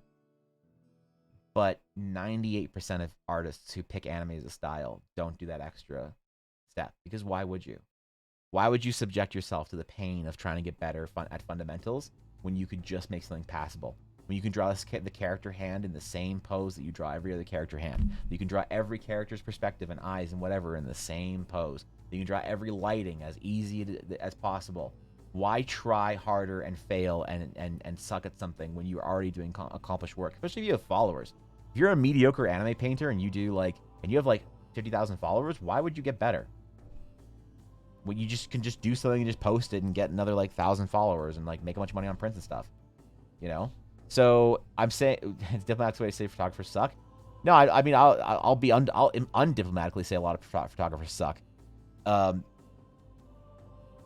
saying it's a lot easier to get by without being good. It's less obvious when you're bad. But what it means is that if you spend time to get good, it makes you shine more. So, yeah. What the fuck is the 365 challenge? And is Evan making chat do things again? You don't have to do anything, Penguin. You can sit around. Penguin, the 365 challenge is you are supposed to have 365 days of snackies. That's right. Every single day you have to have a snacky. All right, whether it's an apple, or whether it's a cucumber, or a bottle of Doritos flavored Mountain Dew. All right, you have to have a snacky every single day. Yeah, that's what you got to do. Anyone who wants to take the art challenge next year? 7-foot Giga Chad with a sword, exactly. Yeah, exactly. But yeah, I mean, photographers will argue to the grave that they're real artists, and painters will argue to the grave that they're real artists. And at the end of the day, no one cares what anyone classifies anyone else as. All that matters is what you accomplish. So, you know,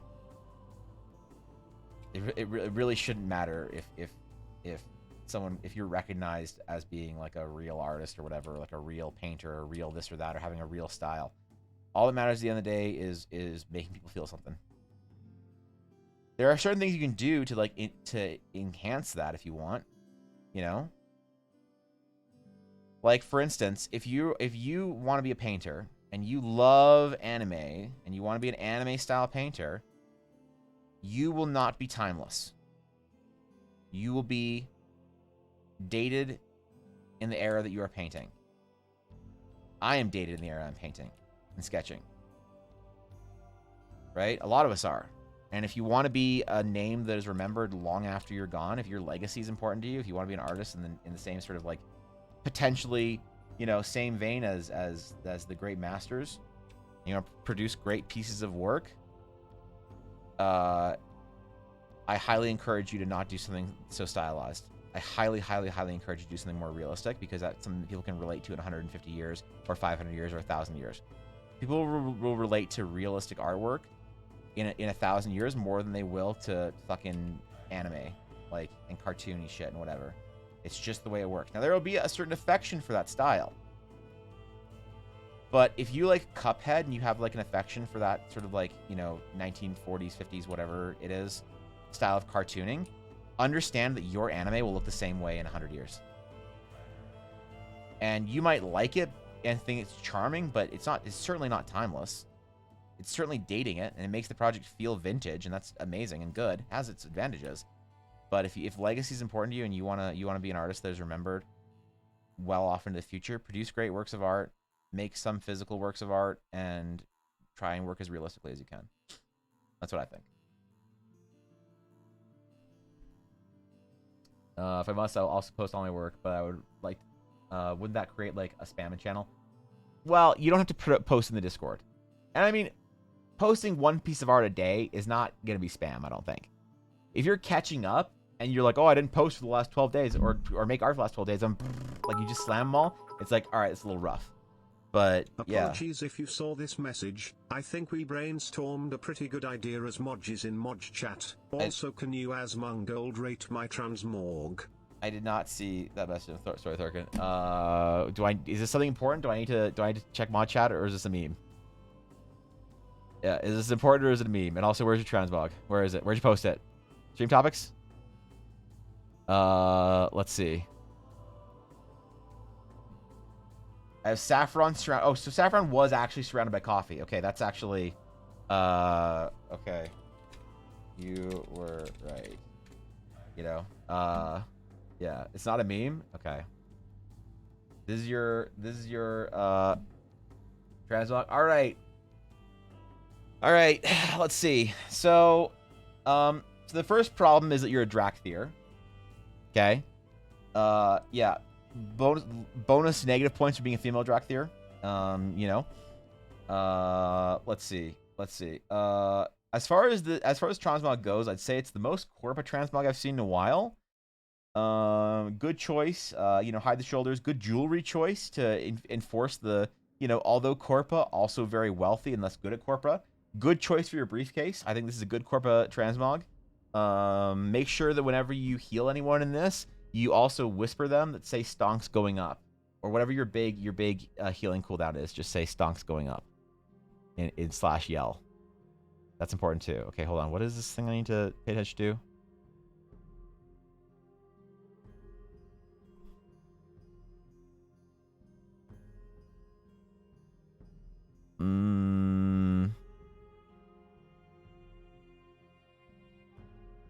There's a lot to parse through here. I don't know if I'm gonna read all of this right now while I'm in the middle of stream. Is there a TLDR?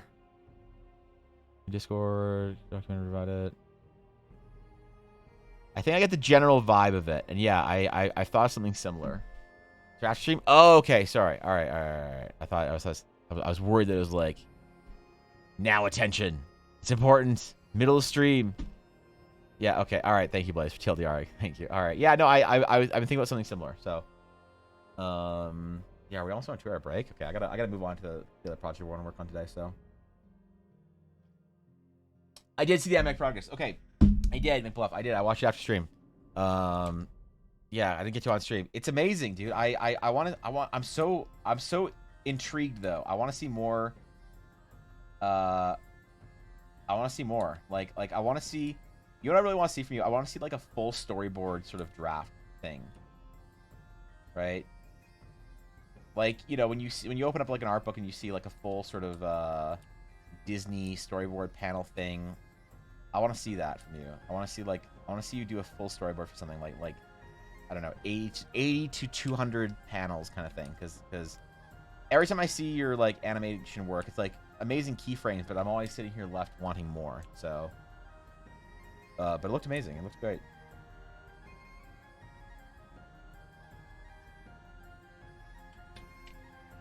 All right.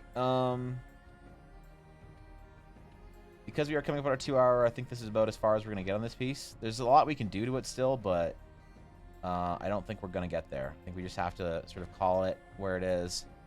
Say, you know, that's great, but we're done.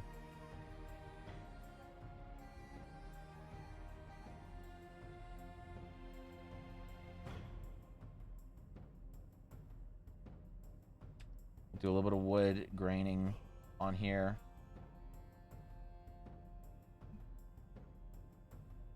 Yeah, I'm sorry I haven't been checking as much stuff while I'm live on stream. I find that I'm like getting really focused on stuff and kind of don't want to like ruin that momentum if I'm feeling it.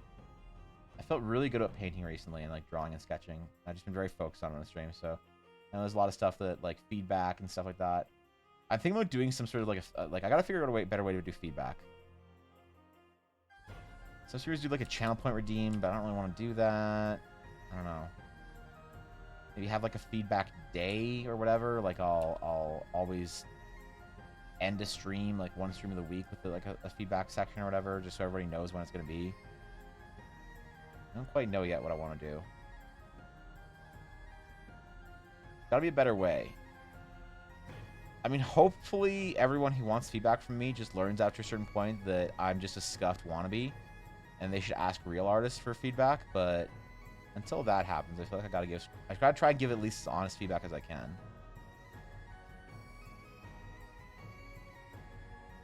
I'll give everything like a Cheetos dust out of 10 rating. Like that character was like 4 flaming hot Cheetos out of 10 or something, you know? Provide no context for either, just more Cheetos ratings. Speaking of things to check out, did you read my DD story posted Discord this weekend? If not, do you want me to repost in chat? No, I didn't read shit over the weekend. I was completely not involved in Discord at all. I was failing horribly over the weekend, so I didn't catch up on anything. No, I'll do a dive in though. We'll TLDR. Wait, what? Oh, okay. All right. Sorry. I'm good. I just got distracted in chat for a second. How much anima is the wine is my only question. How much anima is the wine? Do you remember the Denathrius cinematic? Yeah, it's that much anima. Also, Darcerian sounds very much like Sire Denathrius as far as voice acting goes whenever I try to play him. But contrary to like unfortunate belief, Darcerian is actually not a bad guy. He has noble intentions, and he's a good friend of the party. So, yeah, Darcerian, good dude. All right. All right. There he is, man. There he is. We gotta post him.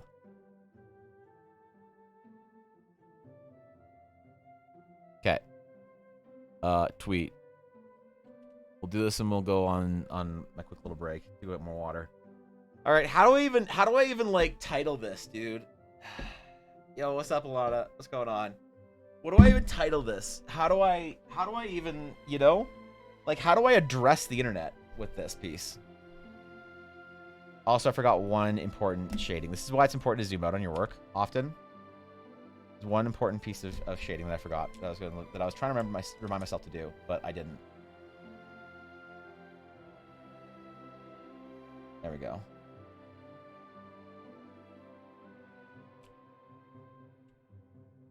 There we go. All right. Nice. Cool. All right. Now we save it and snip it.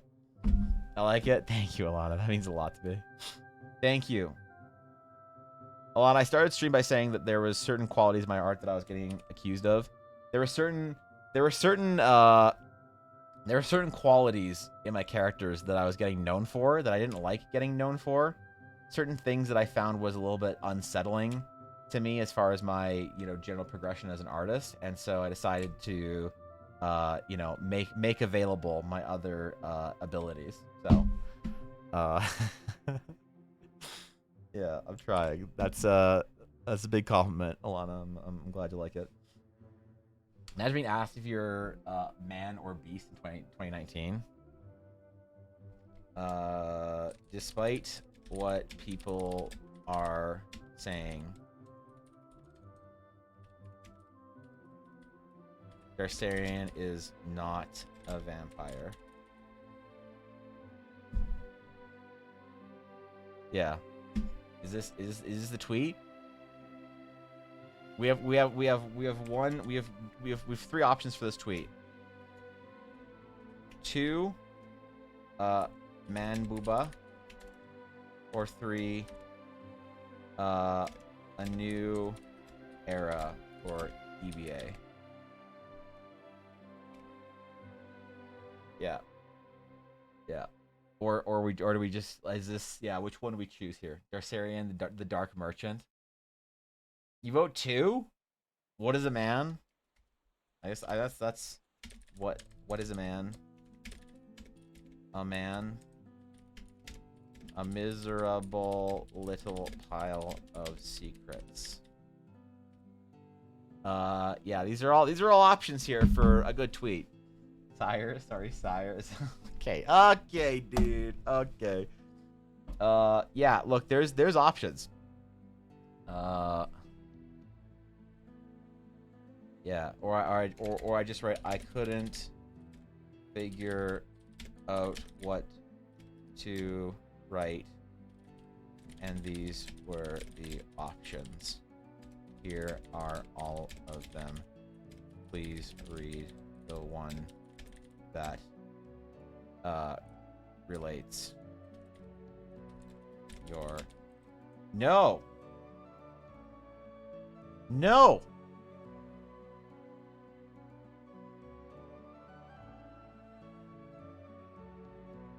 He's glad. Yeah. All right. What if this is the tweet?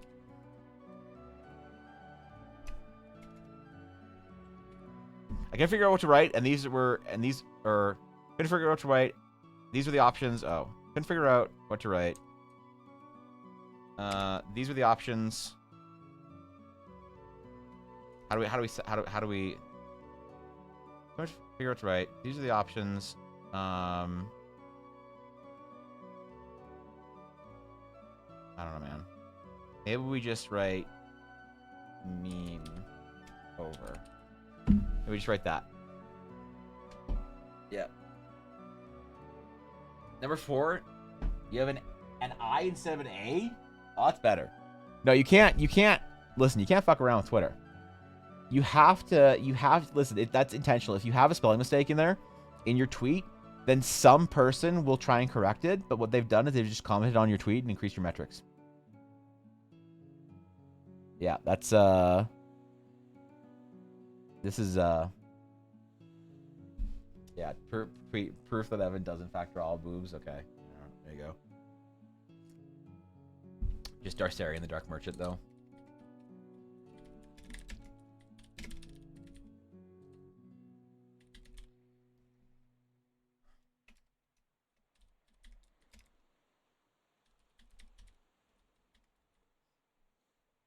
Is that it? This was Dashto's vote. Just put Darcerian, the Dark Merchant. Hashtag not a vampire.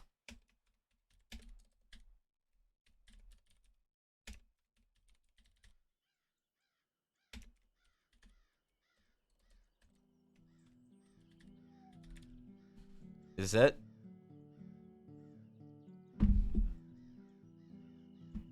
Yeah, Darcerian, the Dark Merchant.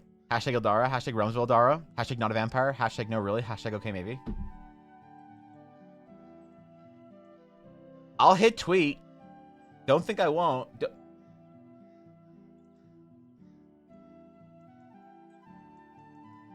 I didn't mean to do that. I didn't mean to do that. I didn't. You did in fact hit tweet. I didn't mean to do. I wasn't gonna put all these hashtags in here. Because it's bad. Twitter throttles you, I think, if you have too many hashtags. Oh no! Did I screw it up? A small token that pales in Fuck. comparison to the value you have provided thus far today. Ivan Blhart no takesy backsies. Thank you, Blaze. I appreciate it. You guys already provided enough tokens of gratitude. You don't have to provide any more, alright? I have to figure out how to have a stream worthy of it. Which I still don't know what to do, Blaze. But we're gonna try and figure it out. So, thank you, my friend. Yeah, there it is. Oh! Oh! I got 3 likes on it! Oh, dude! That's a lot! Yo, thanks, guys! Yo, Pog! Alright, nice. Cool. If this is my highest performing tweet ever, I will should I just like write for every 10 likes his belt or his pants slide lower? Is this the right tweet to do that on, you know? You know, like I saw this artist that had like this number and they were like, you know, like 20,000 likes and like they'll post the version without the sweater or something like that. Like artists do this, right? So, but other artists do like, you know, for every like, you know, every X likes the piece gets like wider or something. I do for every 10 likes and his pants keeps his pants slide lower. It's like retweet strip game. Jesus, is that TO against TOS? Probably not. It's Twitter, man. You know. What if they slide higher until it hides his face? Every 10 likes, his pants slide up higher. Is that? His pants just keep going up. They just keep rising up. That's the inverted version of it. We'll do likes versus retweets. Every 10 likes, his pants slide lower. Every 10 retweets, his pants slide higher. Is that every 10 likes, his pants slide lower. Every 10 retweets, his pants slide higher. Just is that.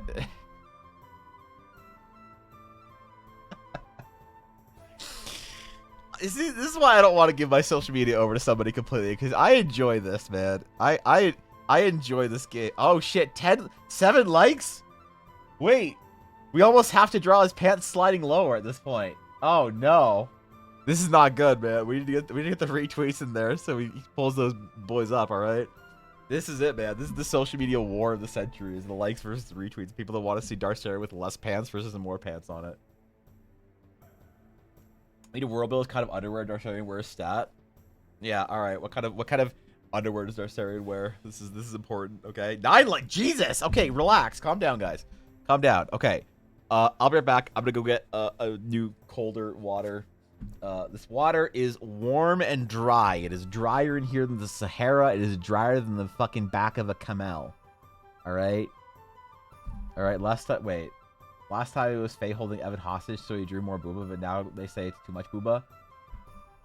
That's a good point. That's actually, yeah. Alright, okay. Here. I'll be right back. We'll see the progress when I get back.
Hide the evidence, quick.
All right, it's time.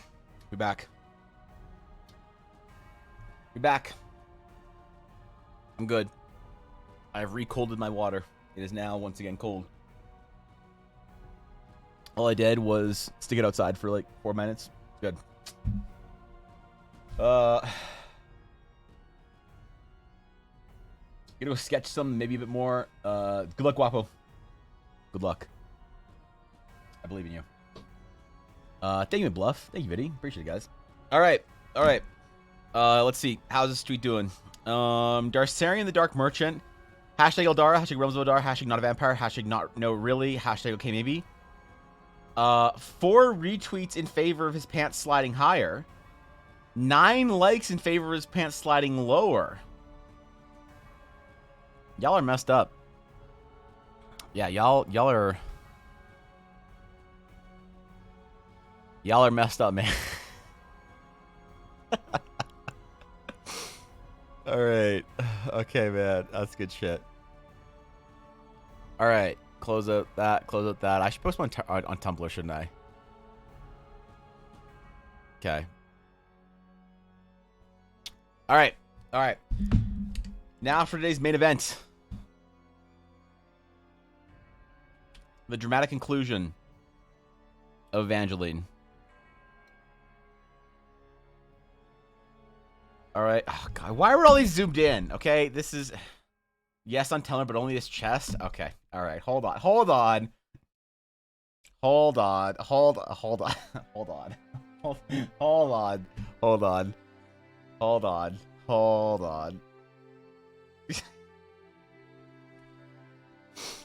Okay, hold on. You're right. So thank you for reminding me to post my other platforms.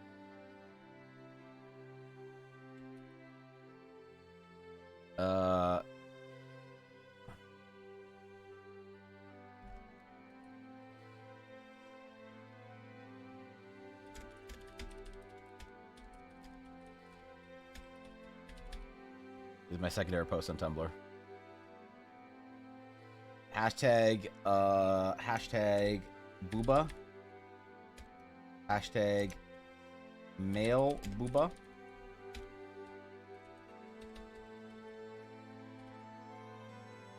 Oh, popular. Ooh, there we go. Hashtag vampire. Wait, no.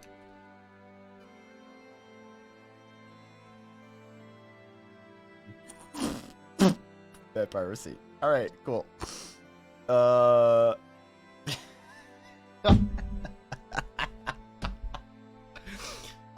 fuck this platform. I would have so much fun on Tumblr. All right.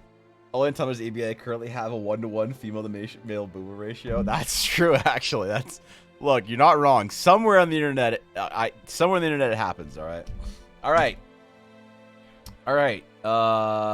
So before we go.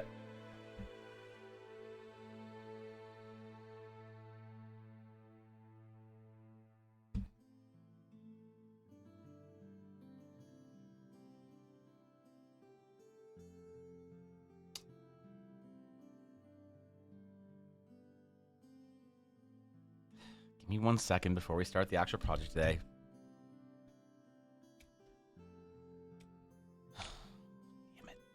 Damn it.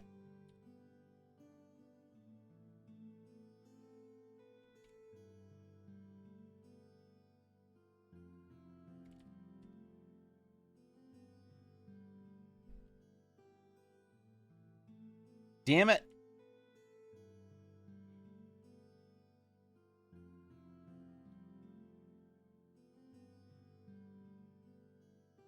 Give me 1 second, guys.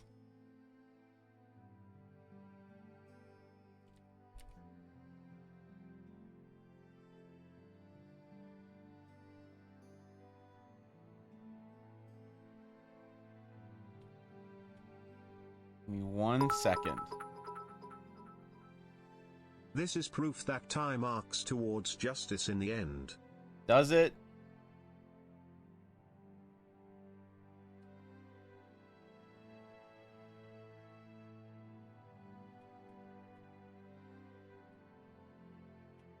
God damn it, drawing fucking vampire underwear.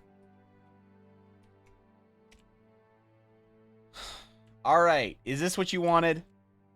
God fucking damn it. What am I... When did this become my career? My parents watch my stream, dude. My brother watches my stream.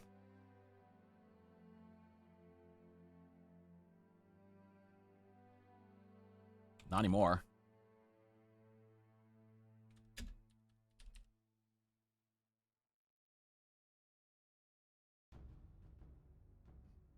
All right. Is this what you wanted?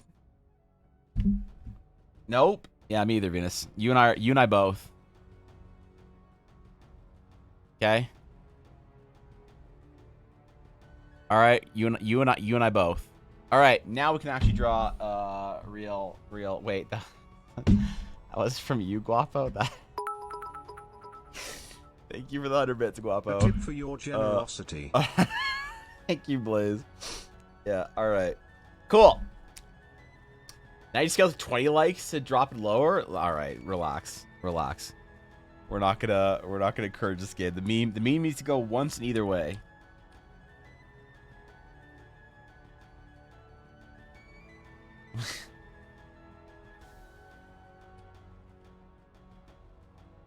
What are the chances that I lose followers on Twitter over this? If I lose followers on Twitter over this, good. Get them out of here. If they don't have a sense of humor, get them the fuck out. Get them gone. I don't want them. Okay, so I want to try and finish this piece today as close as we can to complete. At least the top half so we can form a portrait sketch out of it. And really, you know, make good choices about what we're going to do with monks in the future for our D&D game. I also did want to talk about homebrewing a new monk subclass, actually. Because I actually think that homebrewing subclasses is a lot easier than people think. And I kind of want the paladin, the monk, and the cleric to all have a Eldara specific subclass. I was talking about how eventually I wanted every class to have a subclass that was Eldara specific, but I just don't know how to do it for some of them. But I do think that the paladin, the monk, and the cleric can interact with the astral aura in some way. I think that's the way I need to format subclasses. Is they need to interact with the astral aura in some meaningful way, right? Team High Pants rise up. Yeah. Back stream now are her. Wait. Now how high are his pants and how low are his pants? His pants are one stage lower. It seems the stream is divided 50-50 between high pants and low pants. All right. It's the pants. I will. There's only so low that his pants can go, but his pants will go up all the way above his top of his head if I need to. Okay.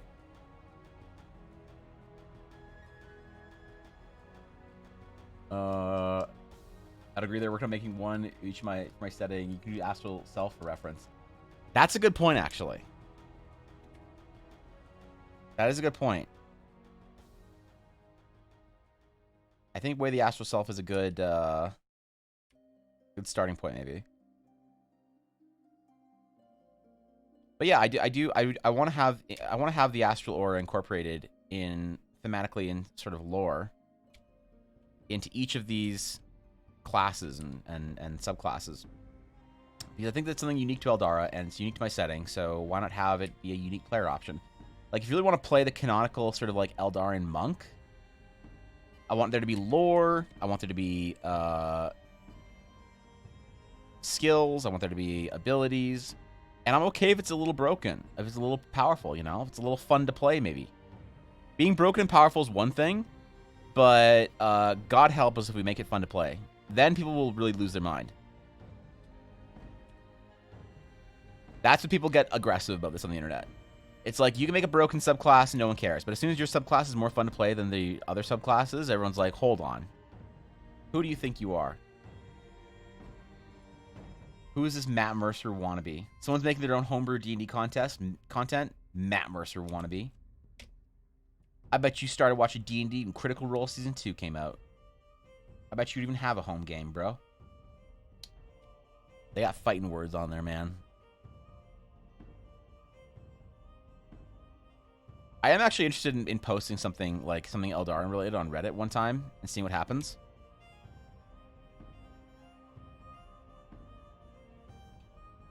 Like, what if I should post my character sketches on the D&D subreddit?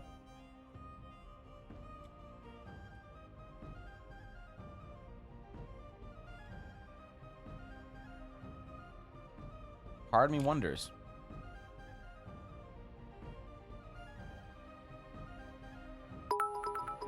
I could try it once. I have officially joined the dark side, and assisted Rockford Ivan Alexandrite Crumb. What? But why? Aduria, you were the chosen one. You were supposed to bring peace to D&D memes, not destroy it.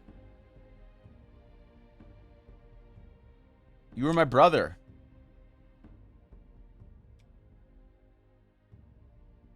I mean, thank you for the 100 bits, but also, why would you do this betrayal?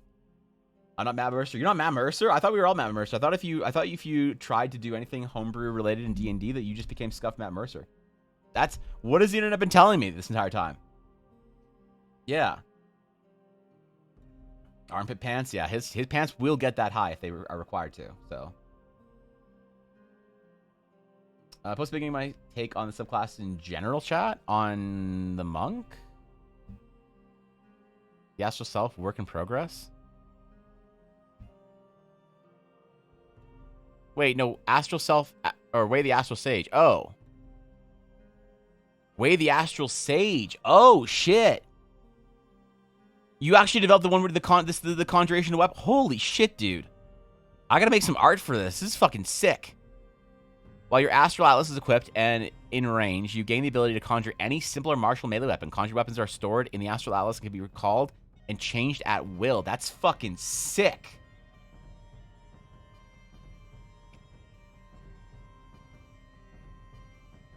Flurry bows may be used with attacks made with weapons using the monk's martial arts damage. Dude, what if there's like a Gilgamesh kind of vibe from it, or like a Noctis kind of vibe? You're just like conjuring astral weapons as you beat down your opponent with them. Holy shit, that's fun. Holy shit, dude.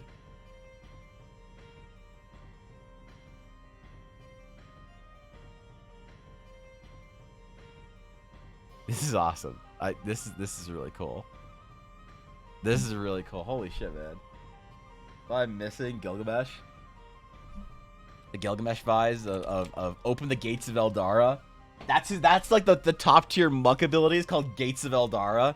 A giant Eldari gate appears behind you as just like Eldari spiritual weapons descend through it. Holy shit. Damn, bro, that's fucking sick. Yo, Vinny, I want to see this. I want to see this, dude. This looks absolutely sick. I love it. I'm inspired now. I gotta make some art for this, dude. Scuff Matt Mercer. Yeah, dude. Okay. I actually heard, like... there's a lot of, like, you know... Matt Mercer wannabe fanboys, like, homebrew, hate, whatever, kind of culture, this and that on the internet. And I was like, I don't know where to find this. Like, that sounds a little bit much. I think people are probably making a big deal of one post. Like, it's fine. Then I went to the Reddit and I started looking in the comments. Any time on Reddit that when I was doing this, like, research on stream one day, anytime we found a post that was somebody homebrewing something, you only had to scroll so far before you found references where somebody's just like, well, I don't know, when Matt Mercer did this, and it was like, oh my god. Oh my god, no. Matt Mercer does not get a monopoly on homebrew. I will not allow it. I thought it was a meme, dude. I thought it was a meme. Just a long time ago? Okay, good. I'm proud of you. Rebalance the meme, not leave it in darkness. Art homework complete. You already did all your portraits? I was expecting like 20-minute portraits, Venus. What the fuck? See, this is why I always try for Venus. This is why I'm always willing to give time and effort to Venus. Even when I'm really fucking busy and shit, and Venus is like, yo, feedback list. I'm like, alright, let's hit it. Let's get after it. Because Venus is the emblem of of when I say a person that you say go do a thing, and they say okay, and then they just like go complete it, and you're like, holy shit. I'm impressed, Venus. I will give you some detailed feedback after stream. You post it in studies, or did you, or is this, or is this because we were talking about not wanting to necessarily post everything. Is this one of those pieces where you don't want to post it?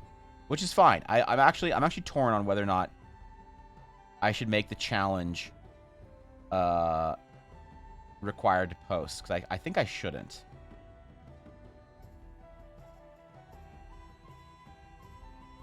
Yeah, I think I shouldn't.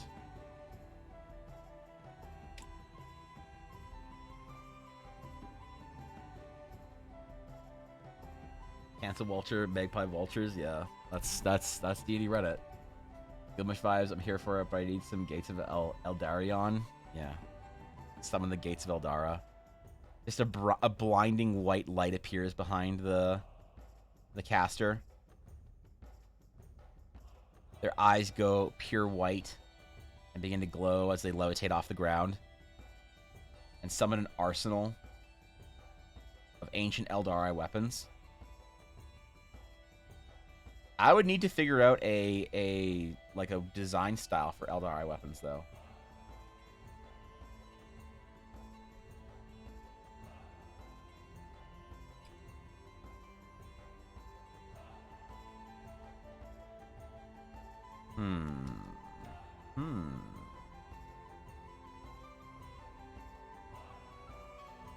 He's the best uncontested. I don't know, Bluff.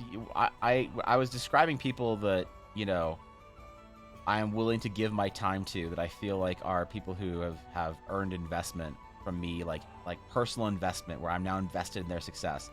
And you're definitely in that category, McBluff. There's very few people who have sort of worked hard and asked for more work and then did it, and then were willing to take on more challenges. And McBluff, you are 100% in that category. That's why I'm so proud of you. Because you do work so hard. The two of you and Thorkin and a few others, y'all get after it, man. Like, not even kidding. It gives me a lot of confidence in your future as artists. It's like so much of being a young artist is full of fear, because you're just like not sure if you'll ever be good enough, you'll ever like learn, you'll ever make it. And the one like indicating factor that I think is the most important is willingness to is like literally just work ethic. Willingness to even though you don't see improvement, even though you think you're bad, or even though you think you're not going to get it, you still work at it anyway. Because that shows that you can work through frustrations, that you can work through, you know, delays or problems or interruptions. And that I think is the most important quality in an artist is the ability to, even when you feel bad, even when you don't want to, even when you like, you know, whatever's going on in your life, you still come back after it, and you rush towards the challenge with a certain level of ferocity and excitement. What's going on, Bobby? How you doing, buddy? The legend himself. Excellent work last night, Bobby. I always thoroughly enjoy stopping in on what the fuck's your stream called? Art Talks? I don't remember, man. I don't look at stream titles. I'm just there to chill. It's a good time, dude. It is a good time.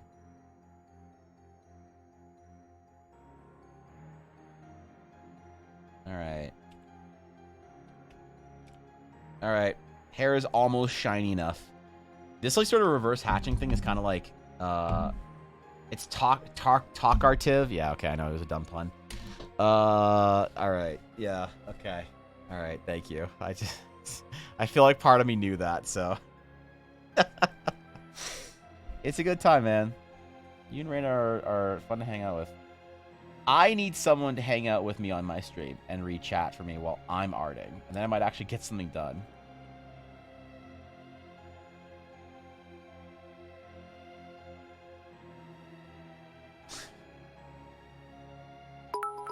Alright.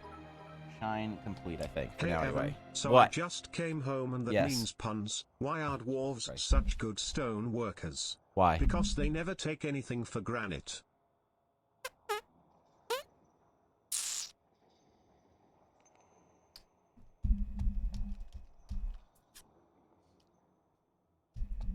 Sometimes I wish you'd take me for granted right now, Sienna.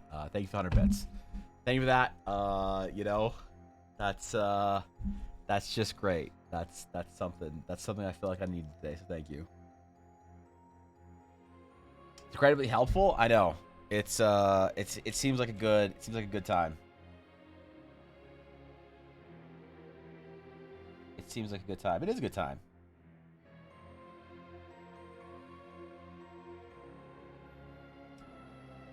Okay. All right. We're almost done. We're almost good. Let's delete our. So I have a sketch layer underneath that I'm deleting as we go. Delete anything that's above the belt here, besides one of her arms. Actually, fuck it. We'll delete that too. All right, because now we have our fill, our line work, and then what's still remaining of our sketch layer that we're sort of like working on top of.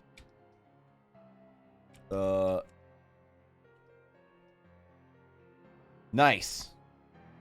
Yeah. Okay, I gotta figure out what to do with these like streamers and banners and stuff, because I want there to be more movement around her waist. Like I want that silhouette of a very tight sort of upper torso, tight to the arms, tight to the center body, and then very loose on like sort of above her neck and very loose below her waist, like that kind of silhouette of that, almost like a dress of some sort, you know? So one more to make me feel better. Okay. The tavern band fired their half-elf drummer because she couldn't keep a beat. So they replaced her with a metronome.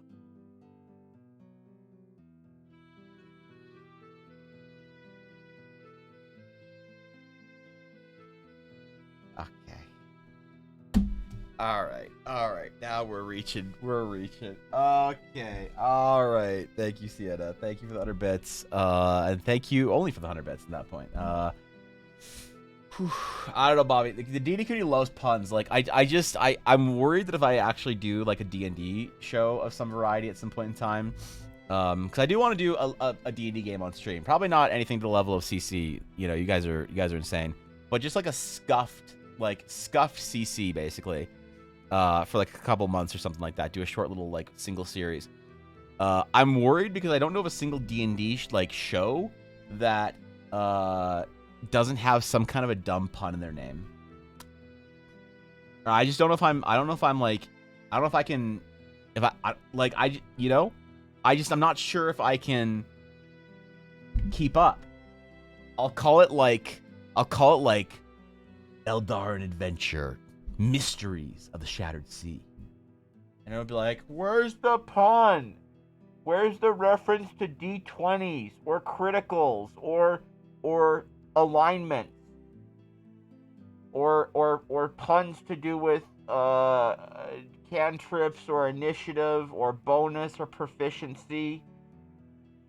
Like if I want to make I could just make this like name generator. One of my software engineers, where are you nerds? All right, I know your dumbasses are not doing anything better at work today. One of you create for me a name generator where I could input a whole bunch of it could be like D&D show name generator.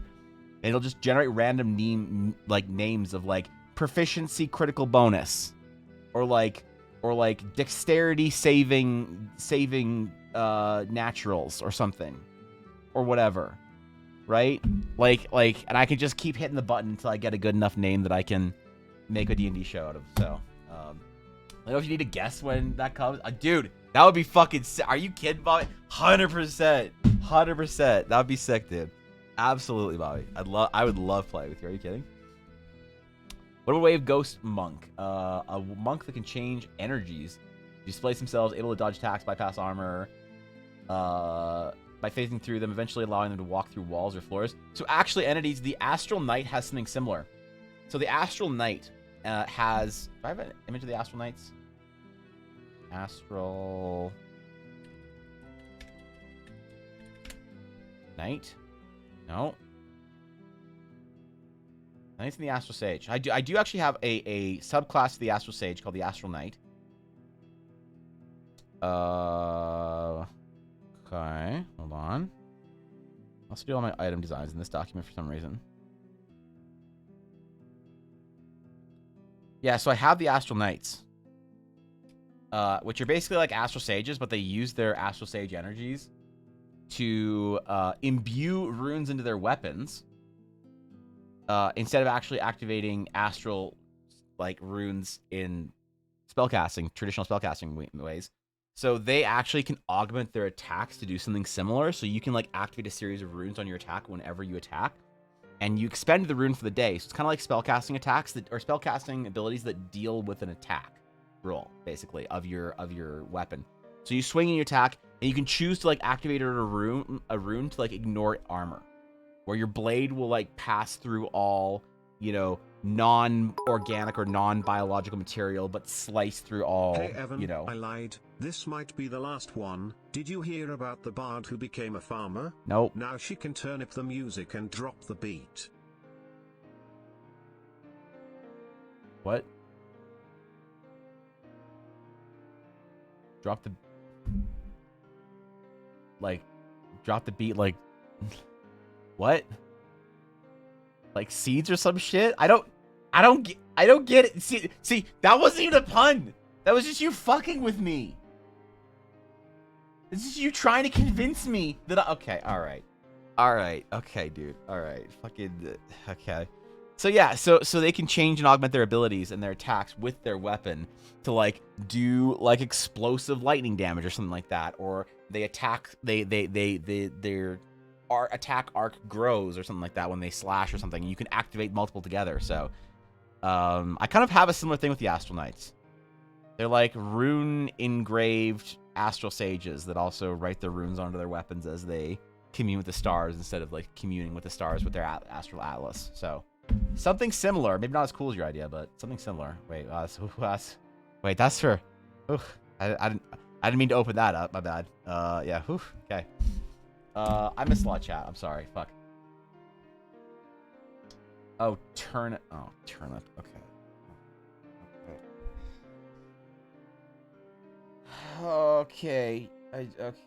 Okay. I didn't read it. I just listened to TTS. Okay. All right. That one hurt. That one hurt. Yeah. What progress been made, Evan? We finished a piece. I don't know. Let's see. What Crimson? Let's see what the progress is going. Let's see. Darcerian the Dark Merchant. Let's see. Every 10 likes, his pants slide lower. Every 10 likes, his pants slide higher. We're currently at 16 likes or retweets. 16 likes. So it appears as if his pants already slid lower once. And now his pants have yet to slide higher. So that's where we're at right now, Crimson. So, yeah, that's unfortunately where we're at. So. Reading is fundamental. I'm not going to read it when it's been TTS. All right. Beat and beat.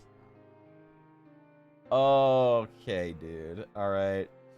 Eldar, the D&D show to end all D&D shows? Yeah, I don't know.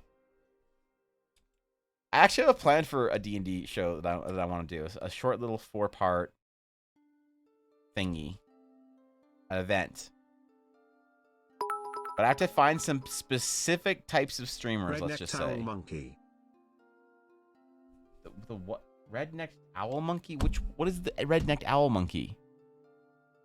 Red-necked owl monkey? Can't stop, won't stop, because I lack impulse control. What magical artifact summons a large kitchen workspace? Which one? A wand of counterspell. Oh, count. Okay. Okay. Thank you, Sienna, for the 100 bits. All right.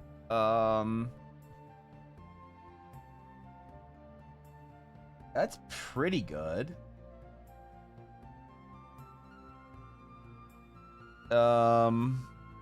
Yeah, that's pretty good. That's its skull? What the fuck?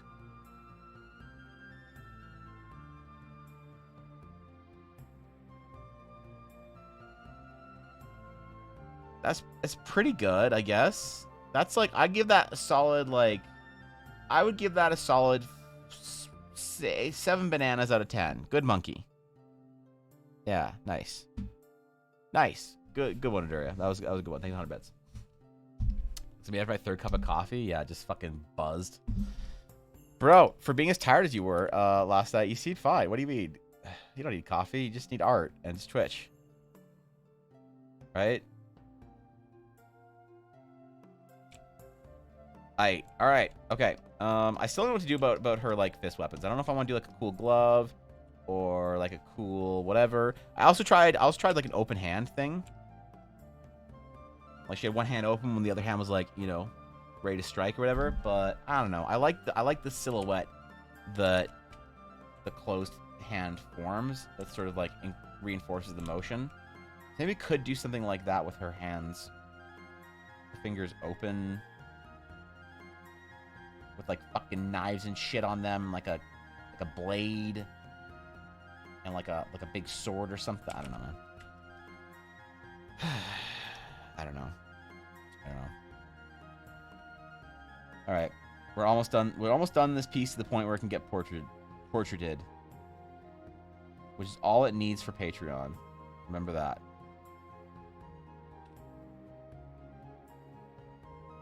I think I'm gonna make this month's Patreon Evangeline and next month's the Starlight Festival. Because I feel like it's more wintry then if I wait a month, you know. Okay, Evan, last one. What do you call so an you said Aarakocra cleric? A bird of prey. What?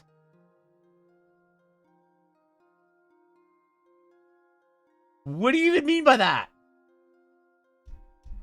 Big news, check DM. Sorry, what's that?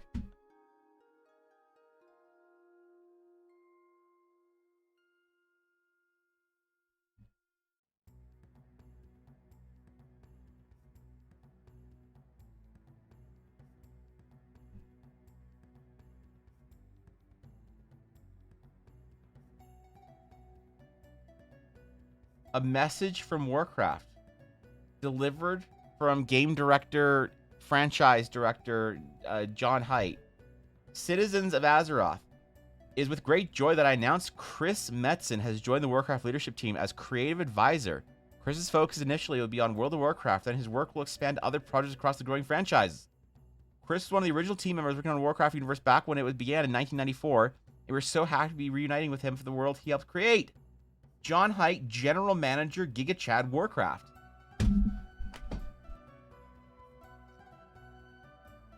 Dude, Metzen's like one of my heroes, man.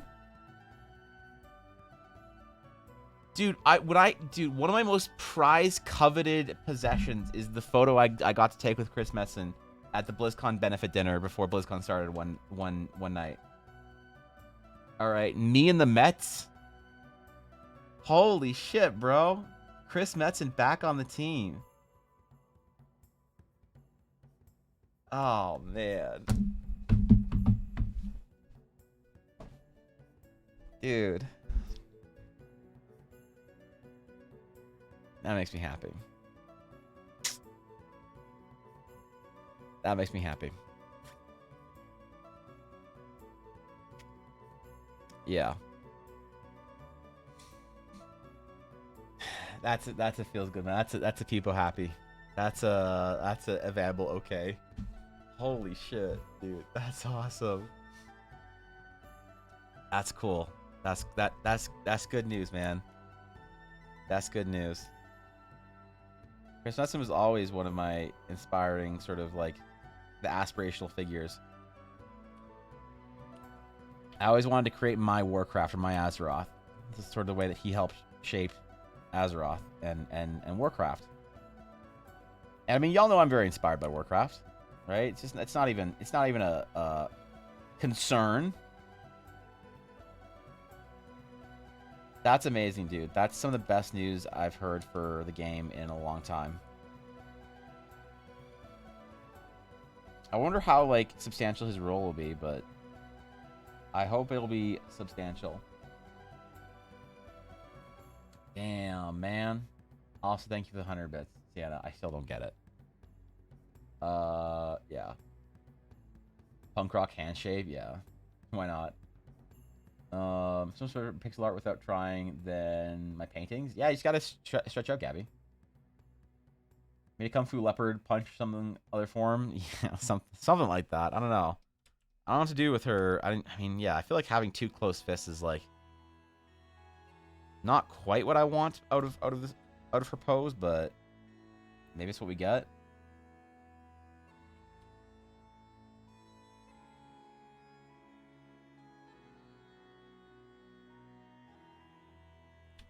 I'm also not sure if I want to do this gauntlet thing on both hands, you know, or arms, or if I just want to do it on like one. Damn, man. Me and the Mets, dude. Actually, I want to try to see if I can find that picture. Give me 1 second. Allow me to indulge for just one moment. Find my first BlizzCon photographs. We'll go to the archive. We'll go to ancient documents. No, ancient pictures. What was the first BlizzCon we attended?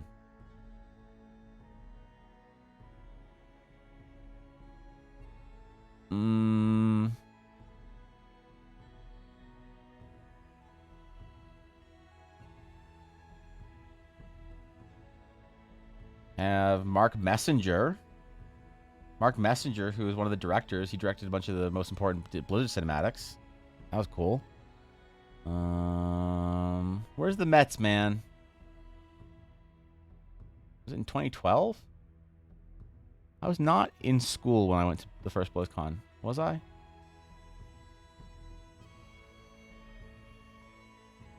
Oh, man.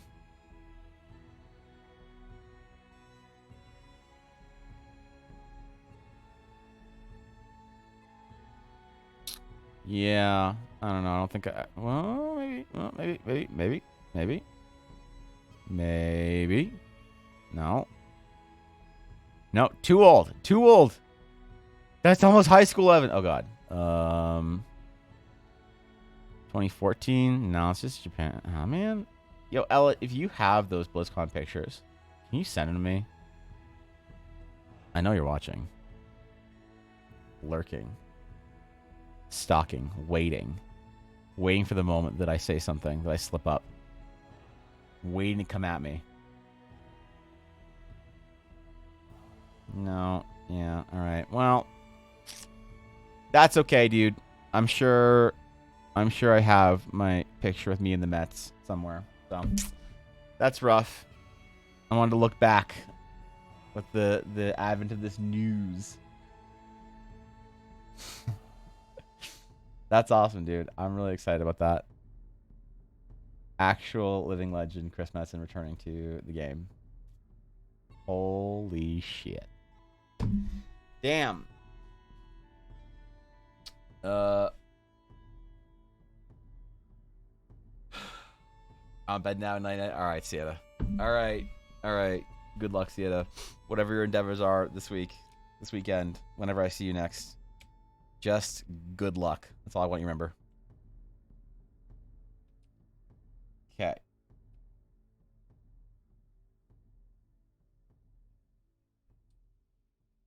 I'm so happy about this, dude.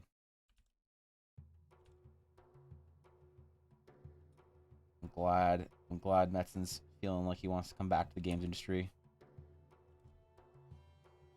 The Ouroboros project. That was Pog.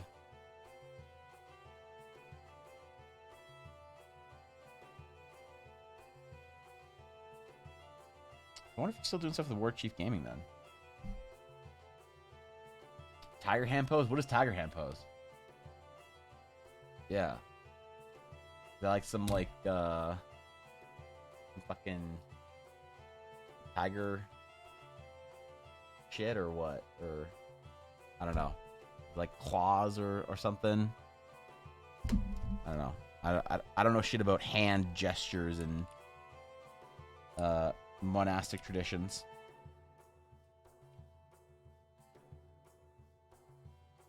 I feel like I need to be educated from square one.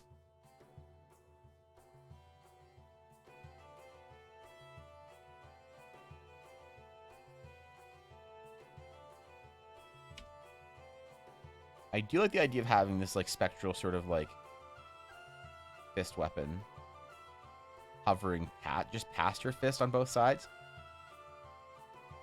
What we could do is do, like, another one of those kind of thing. Right?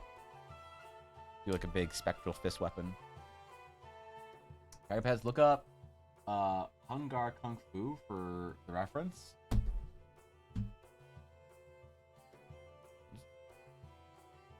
Hungar Kung Fu.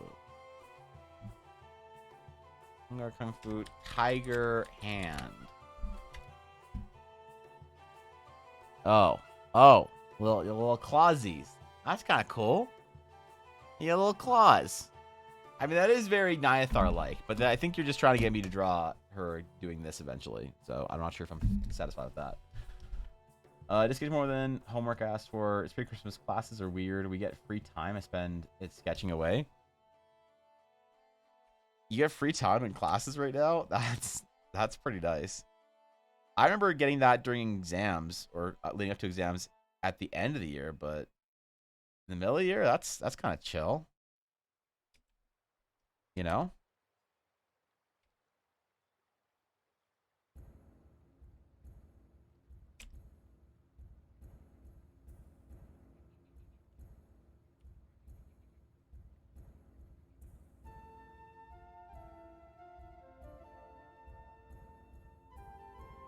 Okay.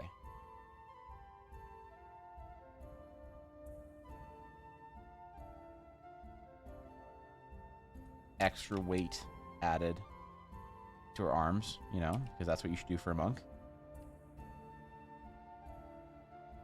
Looking good. Thank you, Dragoon. Thank you. Appreciate that. Your approval is greatly appreciated.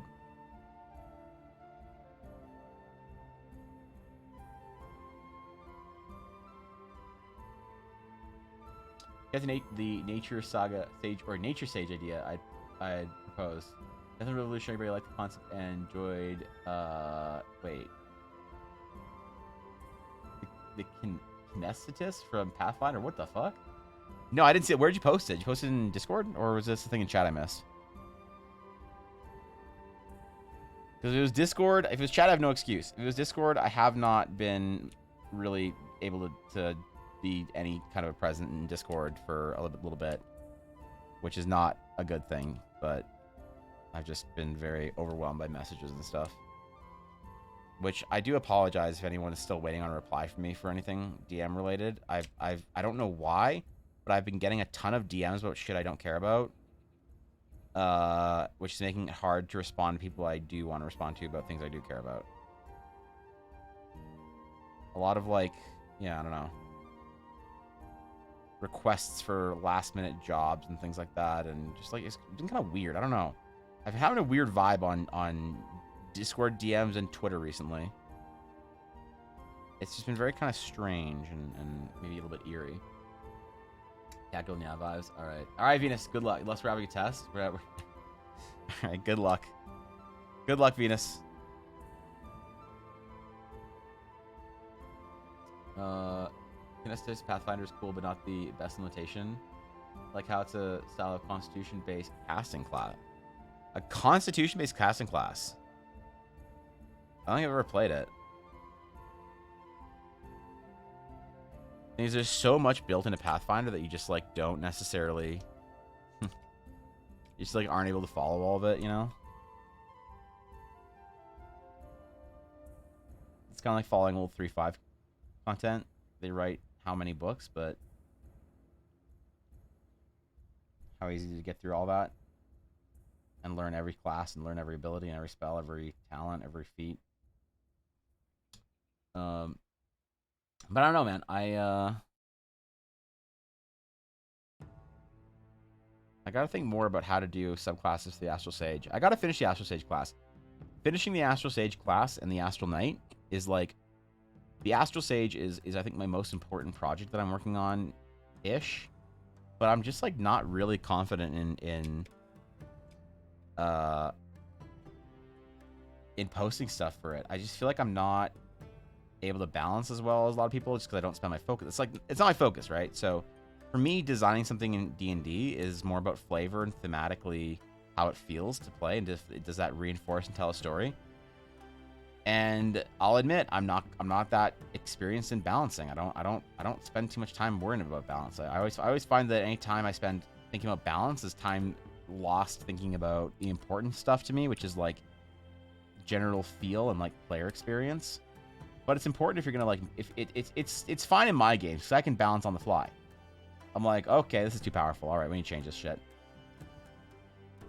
But I feel like if I'm going to publish anything as like special rules that people can use, I need to have a very good balance like down, you know? I can't put something out that's like really poorly balanced and really like poorly made. Otherwise, it's just going to be like disappointing for people to play. It's going to be a letdown.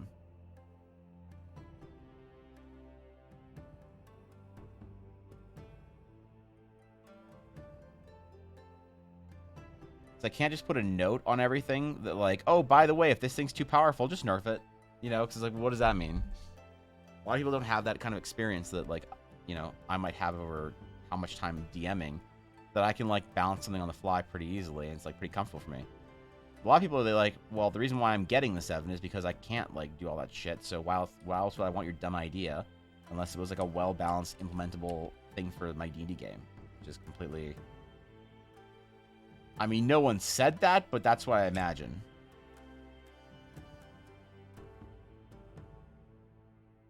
Yeah, it's kind of what I'm imagining, so.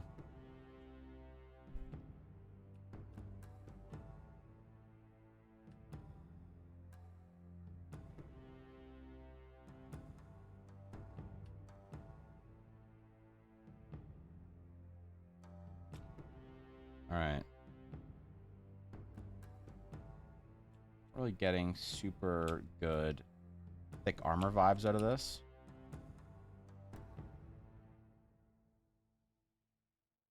Maybe we need to expand it out a bit more.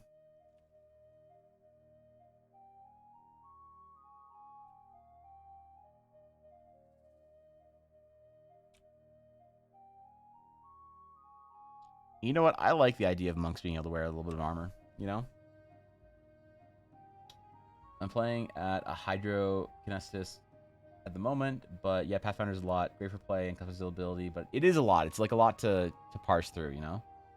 Sage of Nature, channeling energy into manipulating and controlling the environment around them, and moving Earth to trap people in domes, spearing people with nearby plant vines or tree limbs, hitting someone with water, and freezing them in place, molding raw and or pure metals by hand at high enough skill.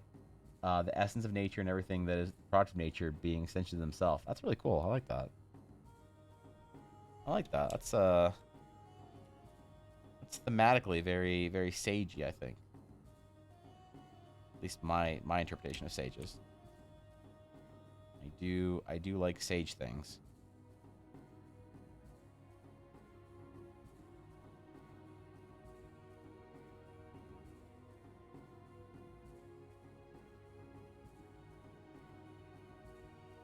So if I was going to design a subclass for the monks that was Eldara specific, without just ripping off Vidi's idea of doing like the conjured weapons,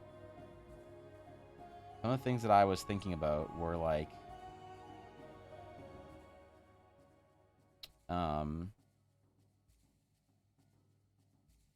ways of kind of like manipulating the astral aura to kind of get like unnatural powers, like, you know, a short flight or a charge or something like that, and augmenting the body so that the soul could sort of like enact its will better. Because like the astral aura is kind of like it kind of has a similar skill set to the force mixed with high magic. Like it can just do stuff. Which is why astral sages I think are so cool, because they can do kind of like anything they really want as long as they like can specialize into it, as long as they can find the runes. But also I locked the astral sage progression in some ways behind story.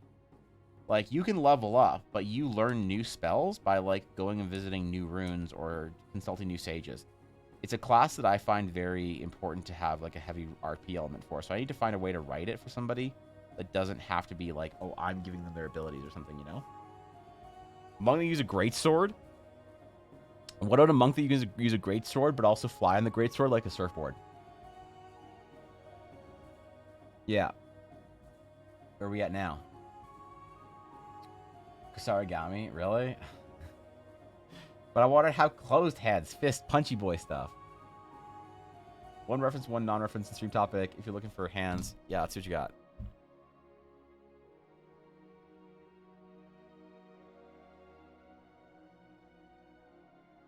All right. What's this? Wait, one reference and... All right, got some flippy boys. All right. Get it. Get after it. Get him, king. That looked like it hurt. Attaboy. Yeah, okay, all right. Yeah, a little distracted. Okay. Okay, dude. Okay, dud. Interesting. Different hand shapes used in a variety of Chinese arts. Familiar with some of them. That's interesting, though. I like this one. I like this one right here. It's kind of cool. Like unique to have her like. I don't know. I could almost like have her wrist like cocked to the side. Her fingers, her thumb kind of top. I know this looks like a nothing mess to you, but to me it's like a very informative planning sketch. Wrist to the side. Hand. 1, 2, 3, and then the finger tucked. Yeah, I don't know. I don't know what to do with this one. Maybe we will explore some different hand gestures and things we can do. Also could do like the tiger claw thing on this hand. That's a good pose or a good perspective to be able to see more of that kind of a pose or whatever. Monk who learns to fly by overcoming the concept of reality. So, I mean, sages are kind of like that. Like, talking to an Astral Sage about how Astral Sage power works is kind of like Morpheus talking to Neo. But I don't want to get too into it because there's some very important lore sort of reveals that I don't want to accidentally stumble on. And I do recognize that I'm kind of blueballing a lot of lore with you know, Eldara by not talking about Astral Sage progression. It's because I want Astral Sage progression to be something that's very I want to be something very cool and interesting and formative for people who play Astral Sages in Eldara, who take the plunge to play a game in Eldara with either me or a DM. I do need to have those resources on hand for people who want to run games in Eldara after like the first campaign is out. I want to have like after every campaign sort of, or every sort of like module, whatever we're gonna call it, I want there to be a section that's sort of like expanding or like after the campaign or expanding or whatever. And I want to end every module with basically the next module will require the players to be around level, level 3, between level 3 and 4, whatever. And they will get a call to, or they'll be getting a call back to the Dragon's Claim in the Shattered Sea or whatever. So giving DMs the like what I would, my dream is for this module. It would be amazing if a group of players, whether they are from our community or not, decided that the first campaign and that was like, you know, worth pursuing. They thought it was cool. And that the world of Eldara itself was cool enough to play D&D in.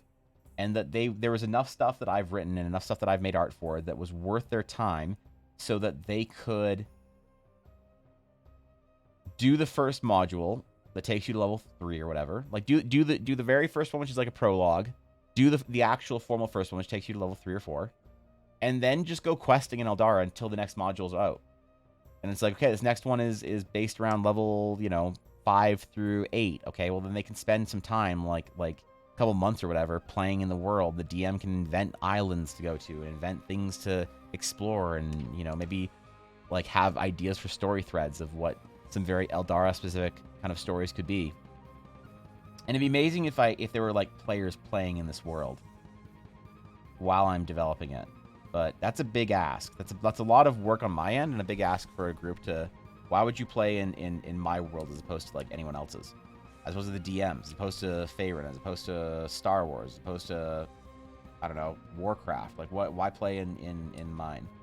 And I ask myself that question a lot. Why is Eldara supposed to be interesting? And I really want players who choose the path of the Astral Sage to really have a unique experience to Eldara. Something that would be hard to replicate in different D&D worlds because it requires certain, like, forces to work in a certain way in Eldara. Or it's just sort of like a mysterious power. Because the way an Astral Sage interacts with the Astral Aura is it's just sort of like listed right now as a mysterious power that Astral Sages can tap into. But I have a lot of lore written that I haven't shared with anybody except for, I think, the mods that were in one Discord call one day. We were talking about actual important stuff, then we started talking about lore for some fucking dumb reason. But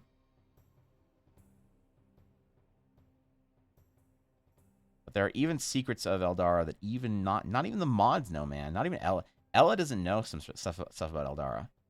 I gotta make a notebook or whatever that has all my secrets in it in case something happens to me. 'Cause even Ella doesn't know. Why is hand holding an invisible gun? Which one? The Great Surf Sword Monk? Exactly. also Aduria, referencing the new Penguin class that's coming out. That's right, the new Penguin, Penguin race that's coming out. Of Penguin monks that specialize in great surf sword tactics, you know. This winter on Nintendo 64. Top left looks like they're doing the walk, like the Egyptian pose. All right, that's fair. That's fair. I want to look at the picture. The less they look like arms, the more they look like weird exotic worms. I mean, that's a good way of putting it. You're not wrong. I find your world interesting. It'd be cool to run an Eldara game. That's awesome, and I would love to be able to build the world enough that you could, and that if you wanted to, and that you'd find it worthy of your time and your group's time, that you want to tell a story in Eldara, that you want to tell a story on Teleria, and I want people to be excited when there's new. Like I want to kind of treat it like an MMO in some ways. I want like the release of a new world of the opening of one of the next gates of Eldara to a new world in Teleria to be like a big fucking event where it's like there's a new book coming out and all this new content, all this new cool stuff of like, you know, new races and new classes and new ways to interact with the game and new monsters and new weapons and magics and new stories to go pursue as a D&D group. I want it to feel like you can get like you can get excited about Eldara releases. That's what I eventually wanted. I want people to be able to get excited about that kind of stuff and then not let them down, you know? There's a one-shot in Eldara. That'd be awesome. Like if I can, that's why I'm trying super hard to make this first campaign, this like prologue campaign, really good. And I'm doing the playtests right now, or I'm gonna get back to it anyway when I'm not underwater and work anymore.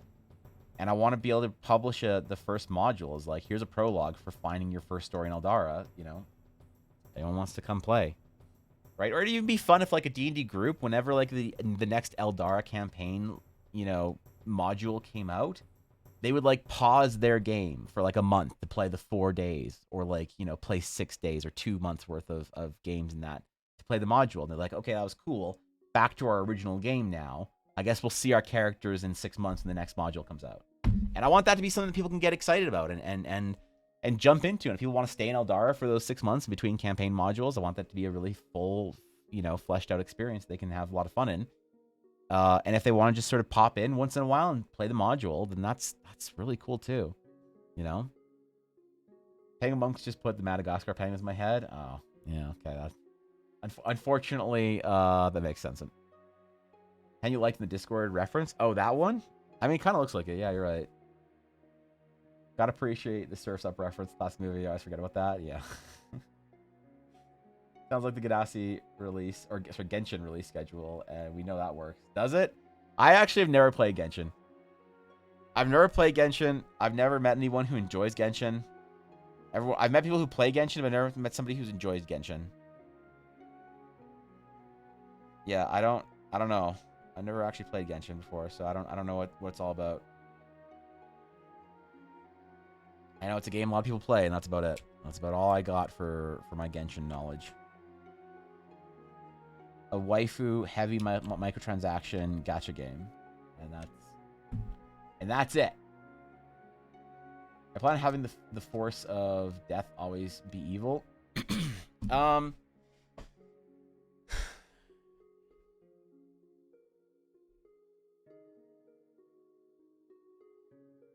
don't think so. I don't want to like establish a good or evil narrative with any of the sort of the cosmic forces of Eldara. But part of the question of like, it's easy to assume the force of death is evil if death is bleak. But whether or not death is bleak or death is a opening of a journey is an answer that I kind of want to answer in game. I think that's an important lore. That's an important lore thing. The one thing that I have, so the only way that death has been interacted with as a force in my campaign so far is when people die on Teleria. Currently, I'm not saying for every world, I'm not saying for, you know, always this way, but currently when people die on Teleria, their souls actually have to be sent to the afterlife or to another realm. So it requires a spell that one of the kind of storylines was that the spell had basically been forgotten in Stonemark. It was no longer a practice after the War of Ashes. They lost all knowledge of it. It kind of lost its importance, and what happens though is that after long enough, the dead become restless. Their souls sort of become restless, and so there's like, you know, problems of the undead. You have only but to like poke a restless undead soul for it to sort of reanimate to something. So like more recent undead that never had their souls sent from the War of Ashes around when Stonemark was getting invaded, there are all these graveyards everywhere and all these like veterans and people and whatever that are like a generation or two ago, right? A couple generations ago now, that you just have to kind of poke it and they'll reanimate in some ways. And that's our classic skeletal crypt sort of Dungeons and Dragons. I developed a token pack actually very early on in EBA that was based around the ancient dead though. So like more recent contemporary dead are you know, your skeletons, your zombies, your eldritch lichy kind of boys, your summoning circles, this kind of stuff. The more ancient undead though were based around like a haunting. So that was one of, if not the first. That was the first.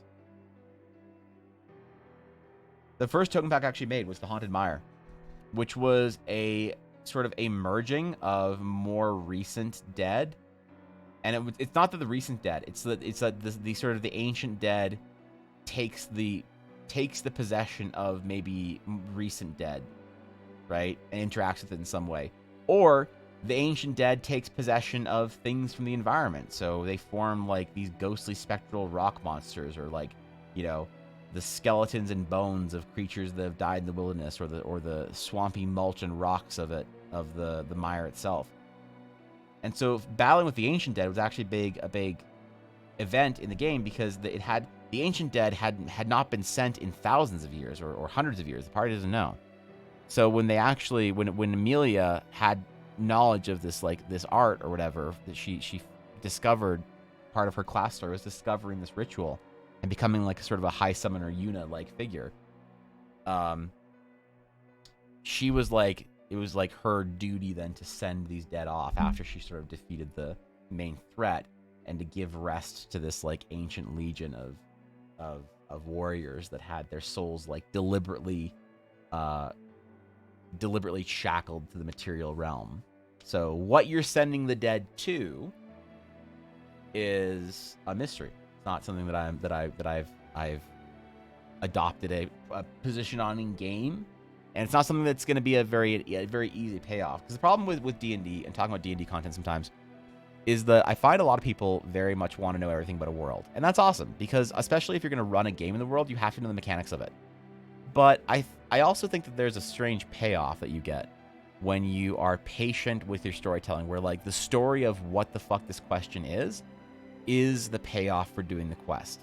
And a lot of times when I'm streaming, and I'm not saying that's happened today or recently or with anybody here, but sometimes I get pushback where I'm like, hey, there's an idea of like, here's a good example of the question of what is Eldara. It's like, well, Evan, what's Eldara? Well, Eldara is like this large glowing ball in the sky, basically. It's like Jupiter and you're on Eldara's moons. So all the world realms of Eldara are orbiting around Eldara, and it is this white ball of glowing beauty in the sky. You know, it's always visible, right? And except during like sometimes where depending on where you are in the year, even your nighttime still have like this like a bright moon in the sky because Eldara is just like sort of glowing. Sometimes your orbit is farther away from Eldara, so Eldara appears closer or further depending on the time of the year or whatever. And there is still a sun off in the distance, you know. So what is Eldara? Is Eldara a place? Is it a planet you can go to? Is Eldara a deity? Is it the heavens? Is it just a giant pool of magic? Is it spirit? Is it what is it? You know, and depending on who you ask in the world, you get different answers. The dwarves believe that Eldara is just magic. It is the source of magic that all magic derives from. There's no personality to it, no will, no ambition, nothing, no presence to Eldara more than just when you use magic and you conjure magic, you're pulling magic from that giant ball of magic in the sky, right? It's a very scientific, sort of rigid way.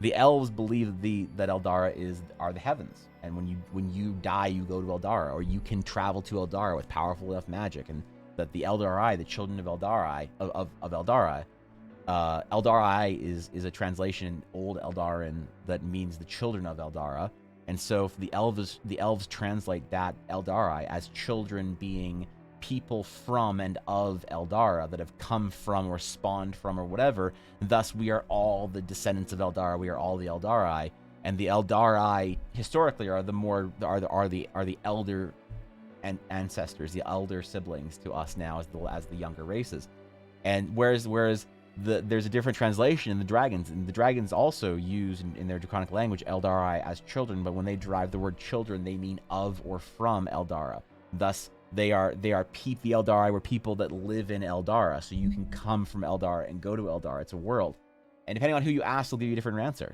But that's not an answer that I'm ever going to commit to on streaming. It's gonna be a lore payoff that is gonna be like a long term. Like, that's the big question of the realms of Eldara is like, what is Eldara? And Eldara is going to act in many different ways as a place you can go to, as a place where you can do all this shit. That sort of in lore is places that you might try and imagine how to interact with this. You know, you can do certain things. You can pull magic from Eldara. You can, you know, feel something present in Eldara, depending on what your class is and what your story is and whatever. But I think it's very important for me to maintain sort of a bit of a guard over some of our lore that when you watch an episode, let's say the Clone Wars, where they describe what Mortis is and they describe what the Force is, that payoff of like, well, what is the Force in here? And you have this slow burning idea of Ashla and Bogan of Yoda describing the Force and all these things, and you begin to sort of learn the secrets of the Force. That's something that I want people to have an experience with over a long time. And it's like, you know, imagine you're playing in a campaigns for you know, every 6 months is a campaign module that drops, and after 20 campaign modules or 10 years, finally the module releases where I you know, you interact with Eldar in some meaningful way, right? And I think that's very important for me to have those kind of lore payoffs. But the problem is sometimes it's not satisfying on stream. So I actually had people get really upset about this on stream. They're like, well, how can you expect anyone to run a game in Eldara if they don't know what Eldara is? And I'm like, all you as the dungeon master need to know is how everyone else interacts with Eldara. You need to know the elves say this, and the dwarves say that, and the whoever says this, and your mom says that, you know, last night. And it's like, you don't need to worry about any of that.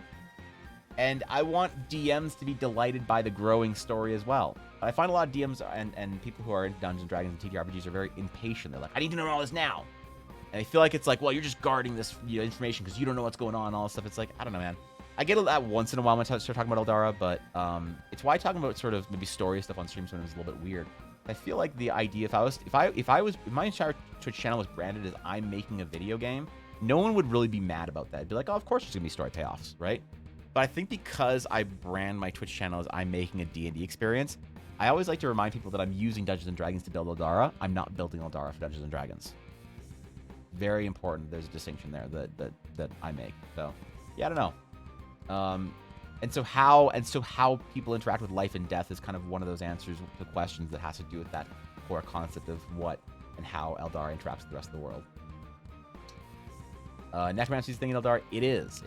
You can call upon and resurrect the undead. To what degree you get their individual personality and traits is up in the air so far.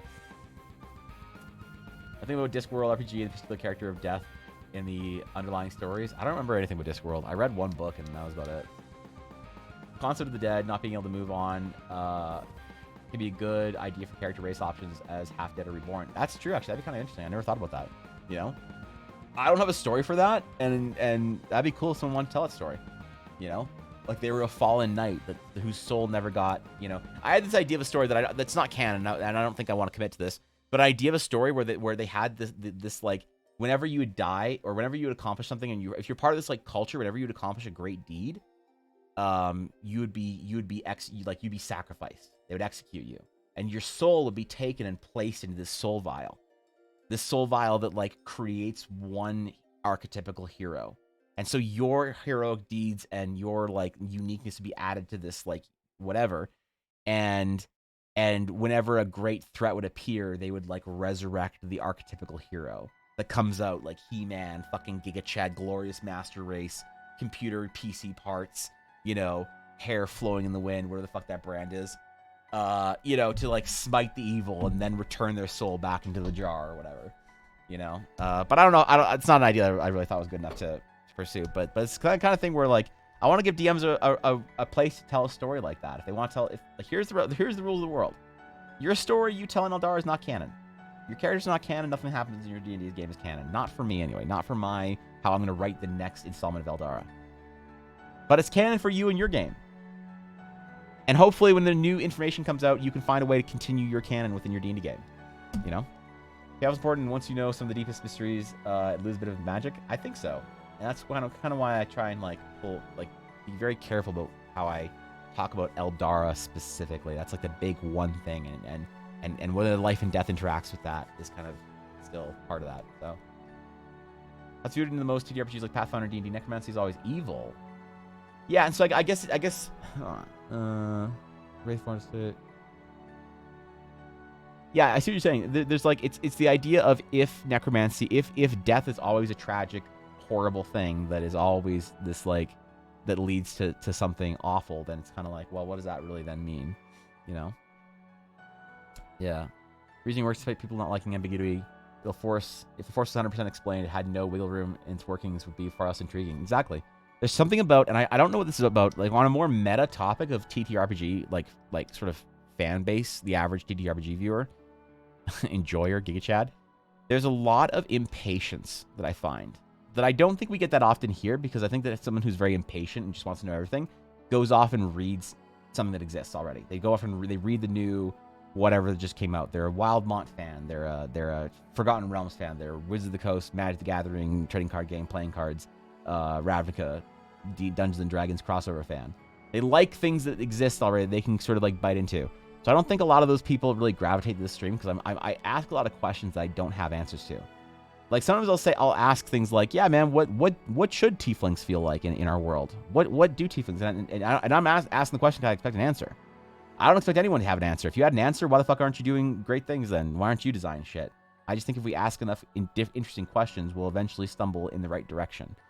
And I think that really turns a lot of people off, is the idea of like, we're okay being in a creative space where we don't know how everything works right now. And as a player, you're not going to know everything immediately. And part of it is a big ask for me. It's like, you have to trust me that I'm going to tell a story that's worth your time.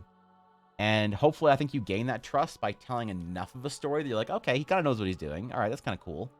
And then you trust that, like, okay, I'm going to get excited about this. I'm going to play 4 D&D sessions with my precious friends. We're gonna play 4 sessions of our D&D lives in Eldara, and hopefully the next 4 are gonna be great too. And but I'm always happy to have that, you know, challenge. But I think that there's a lot of TTRPG players and enjoyers that just want everything fucking now, man. But I don't know. It's just not interesting to me. So did a thread with the Wowhead voice line. I saw it, Thorgan. I sorted through some of it. There's some pretty good shit in there, I'll admit. There's some pretty good stuff in there. Bolt wants to play in the snow. All right, good luck, Blaze. Good luck, Bolt. As a DM running pre-written adventure modules, one of my biggest pet peeves is murder mystery modules where they don't tell you who did it, why, and how. If the players do something the module authors didn't expect, it makes it impossible for the DM to improvise effectively. I get what you are saying about your story payoff completely, but if you withhold information about from your DM, you have to make it really sure that you cover every possible thing the players might be asking about in the way a DM can use. Yeah, exactly. Which is definitely a big challenge because like all you have to know about Eldara as the DM is how people interact with Eldara. So, for instance, the Astral Aura. Within the Astral Aura, there's a lot of mystery. Here's all the things you can do with the Astral Aura. Well, why does the Astral Aura exist, Evan? How does it work? Well, these guys think that when you point your runes that way, this happens. When you point your runes this guy that way, this is what happens, and they're pretty sure this is why. And you're like, okay, but Evan, but is that how it works? Find out next time on Astral Sage, right? As the DM, here's what you need to know. And if your players are interacting with it in a different way that doesn't fit in with the sort of camp of here's how you interact with it, then you can be like, okay, it doesn't work. And then when further information is revealed, you're like, oh wait, I just needed to just Cheetos dust tint my lens, and I can find all this other magic in the sky. It's like, oh, okay, crazy, you know.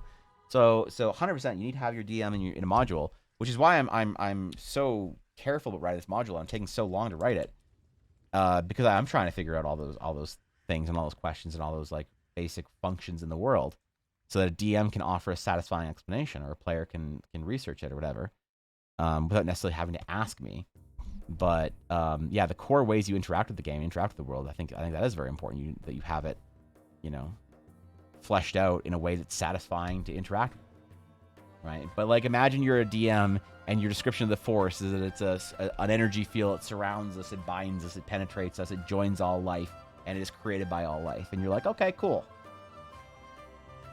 And your players are like, can I tickle the Force? Just give a little, you know, give a little itchy on the bottom. And DM's just like, no, there's no rules to describe how you can give the Force as pickle a tickle. It's fine. All right. You're like, okay, all right. No tickles. All right. But that's fine. You don't need to do that anyway. And maybe sometime later, some ancient Jedi secret comes out that describes the exact way you tickle the Force. You give it a little wiggle, you know? And then it changes everything. But I think until then, you're kind of good with working within the boundaries, as long as you set up what the boundaries are at the moment and why they're there currently. But I've never written a module before. So this is only me talking about my theory of how I'm going about it. This is not a good opinion or anything to like, oh, well, Evan says this. So this is his advice on how to write a module. No, I don't know what I'm doing. I'm trying to tell a story. All right. So yeah. So I don't know if that's a good way of doing it or not. Maybe you should have every single thing laid out in this secret lock and key dungeon master for your eyes only thing. Or maybe Eldara doesn't ever really be a great D&D setting ever. Who knows? Looking for Rob before I go to like the design. And was there a plan to self prints? Yes, Sweeney. Actually, so first of all, thank you for lurking day. Thank you for hanging out. I'm sorry if there were a lot of ads today. I feel bad when somebody's lurking and you know, I apologize for that. So, but yeah, the print store is going to be open in January. Actually, January is going to be kind of exciting. I haven't actually formally announced this yet, but I said the print store will probably be up around the end of the year in October, and it didn't quite work out for December. But in January, the print store will be officially open. So I'll make a big deal about that on Patreon. Sorry, Discord. Why I said on Discord, on social media, all that garbage. So wherever I make big fusses about things, I'm sure everybody will hear about it. And yeah, the print store will be officially open. I got the equipment this year. I spent a lot of fucking money on making sure that I could do it right over the year. So thank you guys for the support. That's partly where your support on Patreon, is what I was gonna say, has gone to, was making sure that I could purchase like the best kind of printing tech and equipment and paper and all that kind of stuff. And I'll be probably doing fine art, like higher end fine art prints, as opposed to like posters that can be rolled and stuff like that. Really high. I after doing like so many months of prints on Patreon, I've kind of figured out how to do it well, and I've been learning.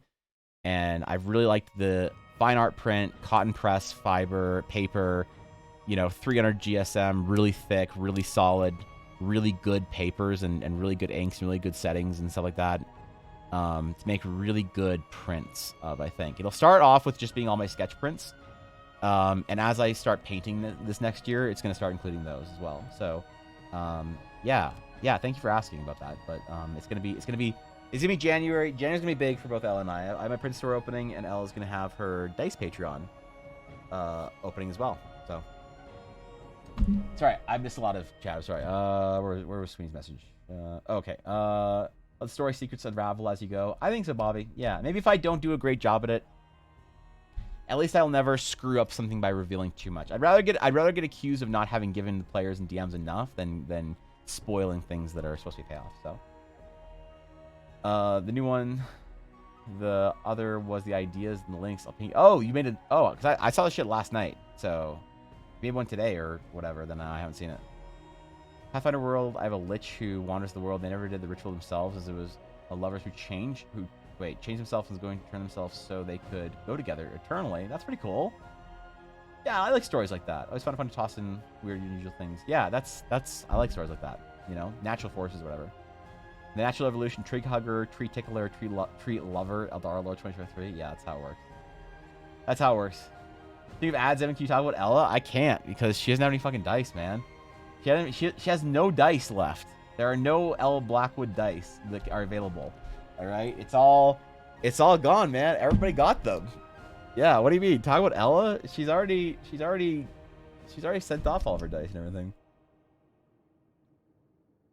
There is no more. If you or I wanted Blackwood dice, neither of us could get it.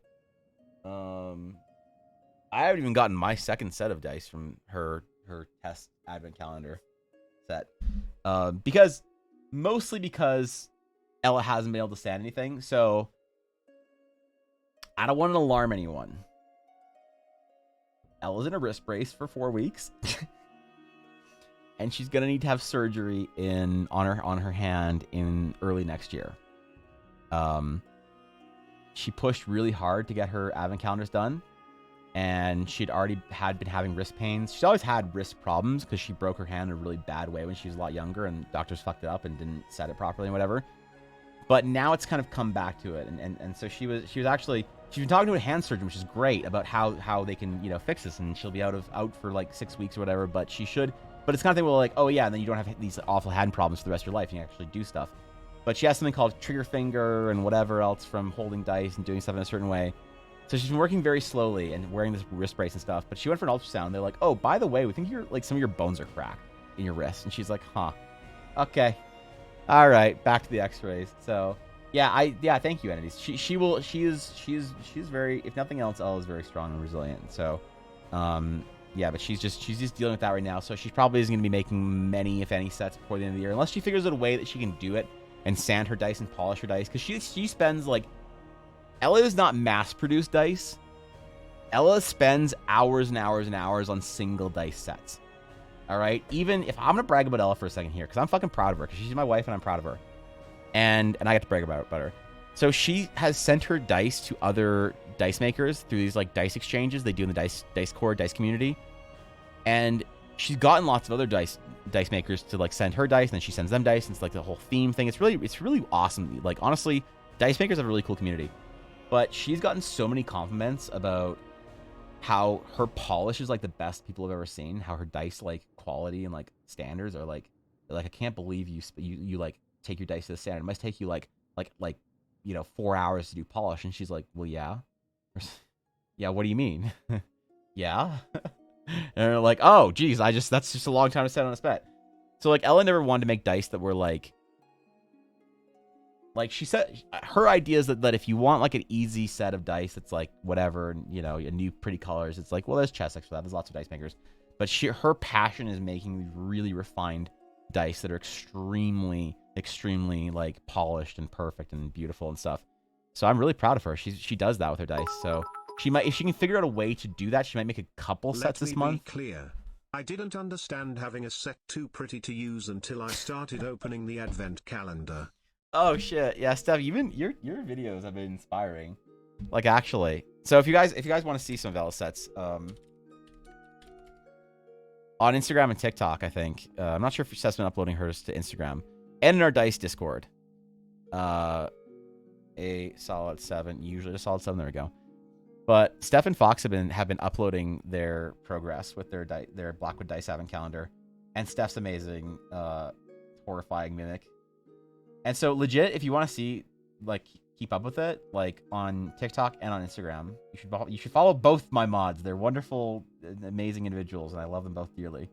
And they're doing amazing stuff, showing off Ella's work right now. And yeah, Steph's made these amazing videos, and Fox made these amazing videos, and Blaze is taking these beautiful pictures. So thank you for that, Steph, first of all. But also, yeah, and it's awesome. It's awesome to watch the progress, and you know, to see the dice set grow and the collection grow and whatever. Yeah, it's cool, man. Ella put her heart and soul into these calendars completely. And one of them, oh man, she sent one to the UK and it's stuck in customs or something, and she's heartbroken. She's absolutely heartbroken. She talked to the person who ordered it, and they're like, it's all good, you know, it's fine. These things happen. Like super chill, super nice. Wasn't mad. So she's doing something special for them. Hopefully it'll get there before Christmas, and also making them a second calendar, because you know she wants to take responsibility for the British Post being dog shit, which is very noble of her, but you know, also something she kind of values. Why am I not following you, Steph? What the fuck? Follow back? Okay, easy. So she's trying to get that done with a fucking broken hand, and then get a second calendar to them, hopefully, if customs is good to them. But yeah, so she's kind of messed up right now. So she probably won't be making any dice besides those small sets she can make till the end of the year. But I'm proud of her, dude. I'm proud of her. All right. I gotta go, man. I gotta go. I got an appointment at 2. I got a haircut at 2. I'm sorry. It was 2 p.m. today, or January 4th, and I'm getting a little. You know, like I got some of this going on. I got some of this. I don't like this. I don't like this. You know, I got my My Chemical Romance haircut emo going on there. So I gotta go, man. I got a hair appointment. Stop it. My money. All right. I'll use it towards my haircut today. Thank you, Blaze. Thank you. I will add $1 to my haircut budget for today. So you know, gotta go raise a show up. I knew you're getting here, Cobalt. So thanks for being here. Thanks for showing up, Cobalt. Thanks for being here, Bobby. I appreciate it. Thank you, Quaint. Appreciate it, Thorkin. Man, always. Gork, Moose, Garthen, Blaze, Steph. Thank you guys. Did I miss anybody? Did I miss anyone? I scroll up. Thank you, Odd. Appreciate it. Thank you, Sweeney, Viddy. Thank you guys. Thank you all for being here. Thank you everyone who hung out with me today. I appreciate it. I hope you guys enjoyed the new era of EBA art. You know, whatever this is. You know, whatever this era of EBA art is. Can you guys not? God damn it. Thank you, editings. I know I say I don't end stream well as a hype train, but I have to. I absolutely have to today. Okay. All right. So no, you are all banned from hype trains. Psych, you're not actually going a point anywhere. to get to. So damn it. Thank you, Steph. Thank you. I appreciate it, editors. Thank you guys. I don't know, man. Y'all are way too good to me. I don't deserve it. Tomorrow we're live doing what are we doing? We're doing Frosty Weapons. Yeah, so tomorrow is supposed to be tomorrow is gonna be our Friday. Wait, it's Friday tomorrow, right? Thursday today, right? Yeah. Tomorrow's gonna be our Frosty themed weapons and items. So I'm gonna make everything kind of wintry tomorrow. We're gonna make everything icy and cool. It's gonna be a lot of fun. So if you have an idea for a magic weapon, whatever it is, I'm gonna ruin it and make it icy tomorrow. So I'm just waiting for someone to say like flaming great sword. I'm like, okay, we gotta figure out how to do this. But yeah, thank you, Dec. Thank you, Shaper. I appreciate it. Thank you, Smokey. Thank you guys for being here. Thanks for just chilling. Thank you, Guapo. Also now, Guapo, now you can leave me alone for at least 4 weeks for doing certain projects on stream. So have a good one, guys. I'll see you tomorrow. Until next time.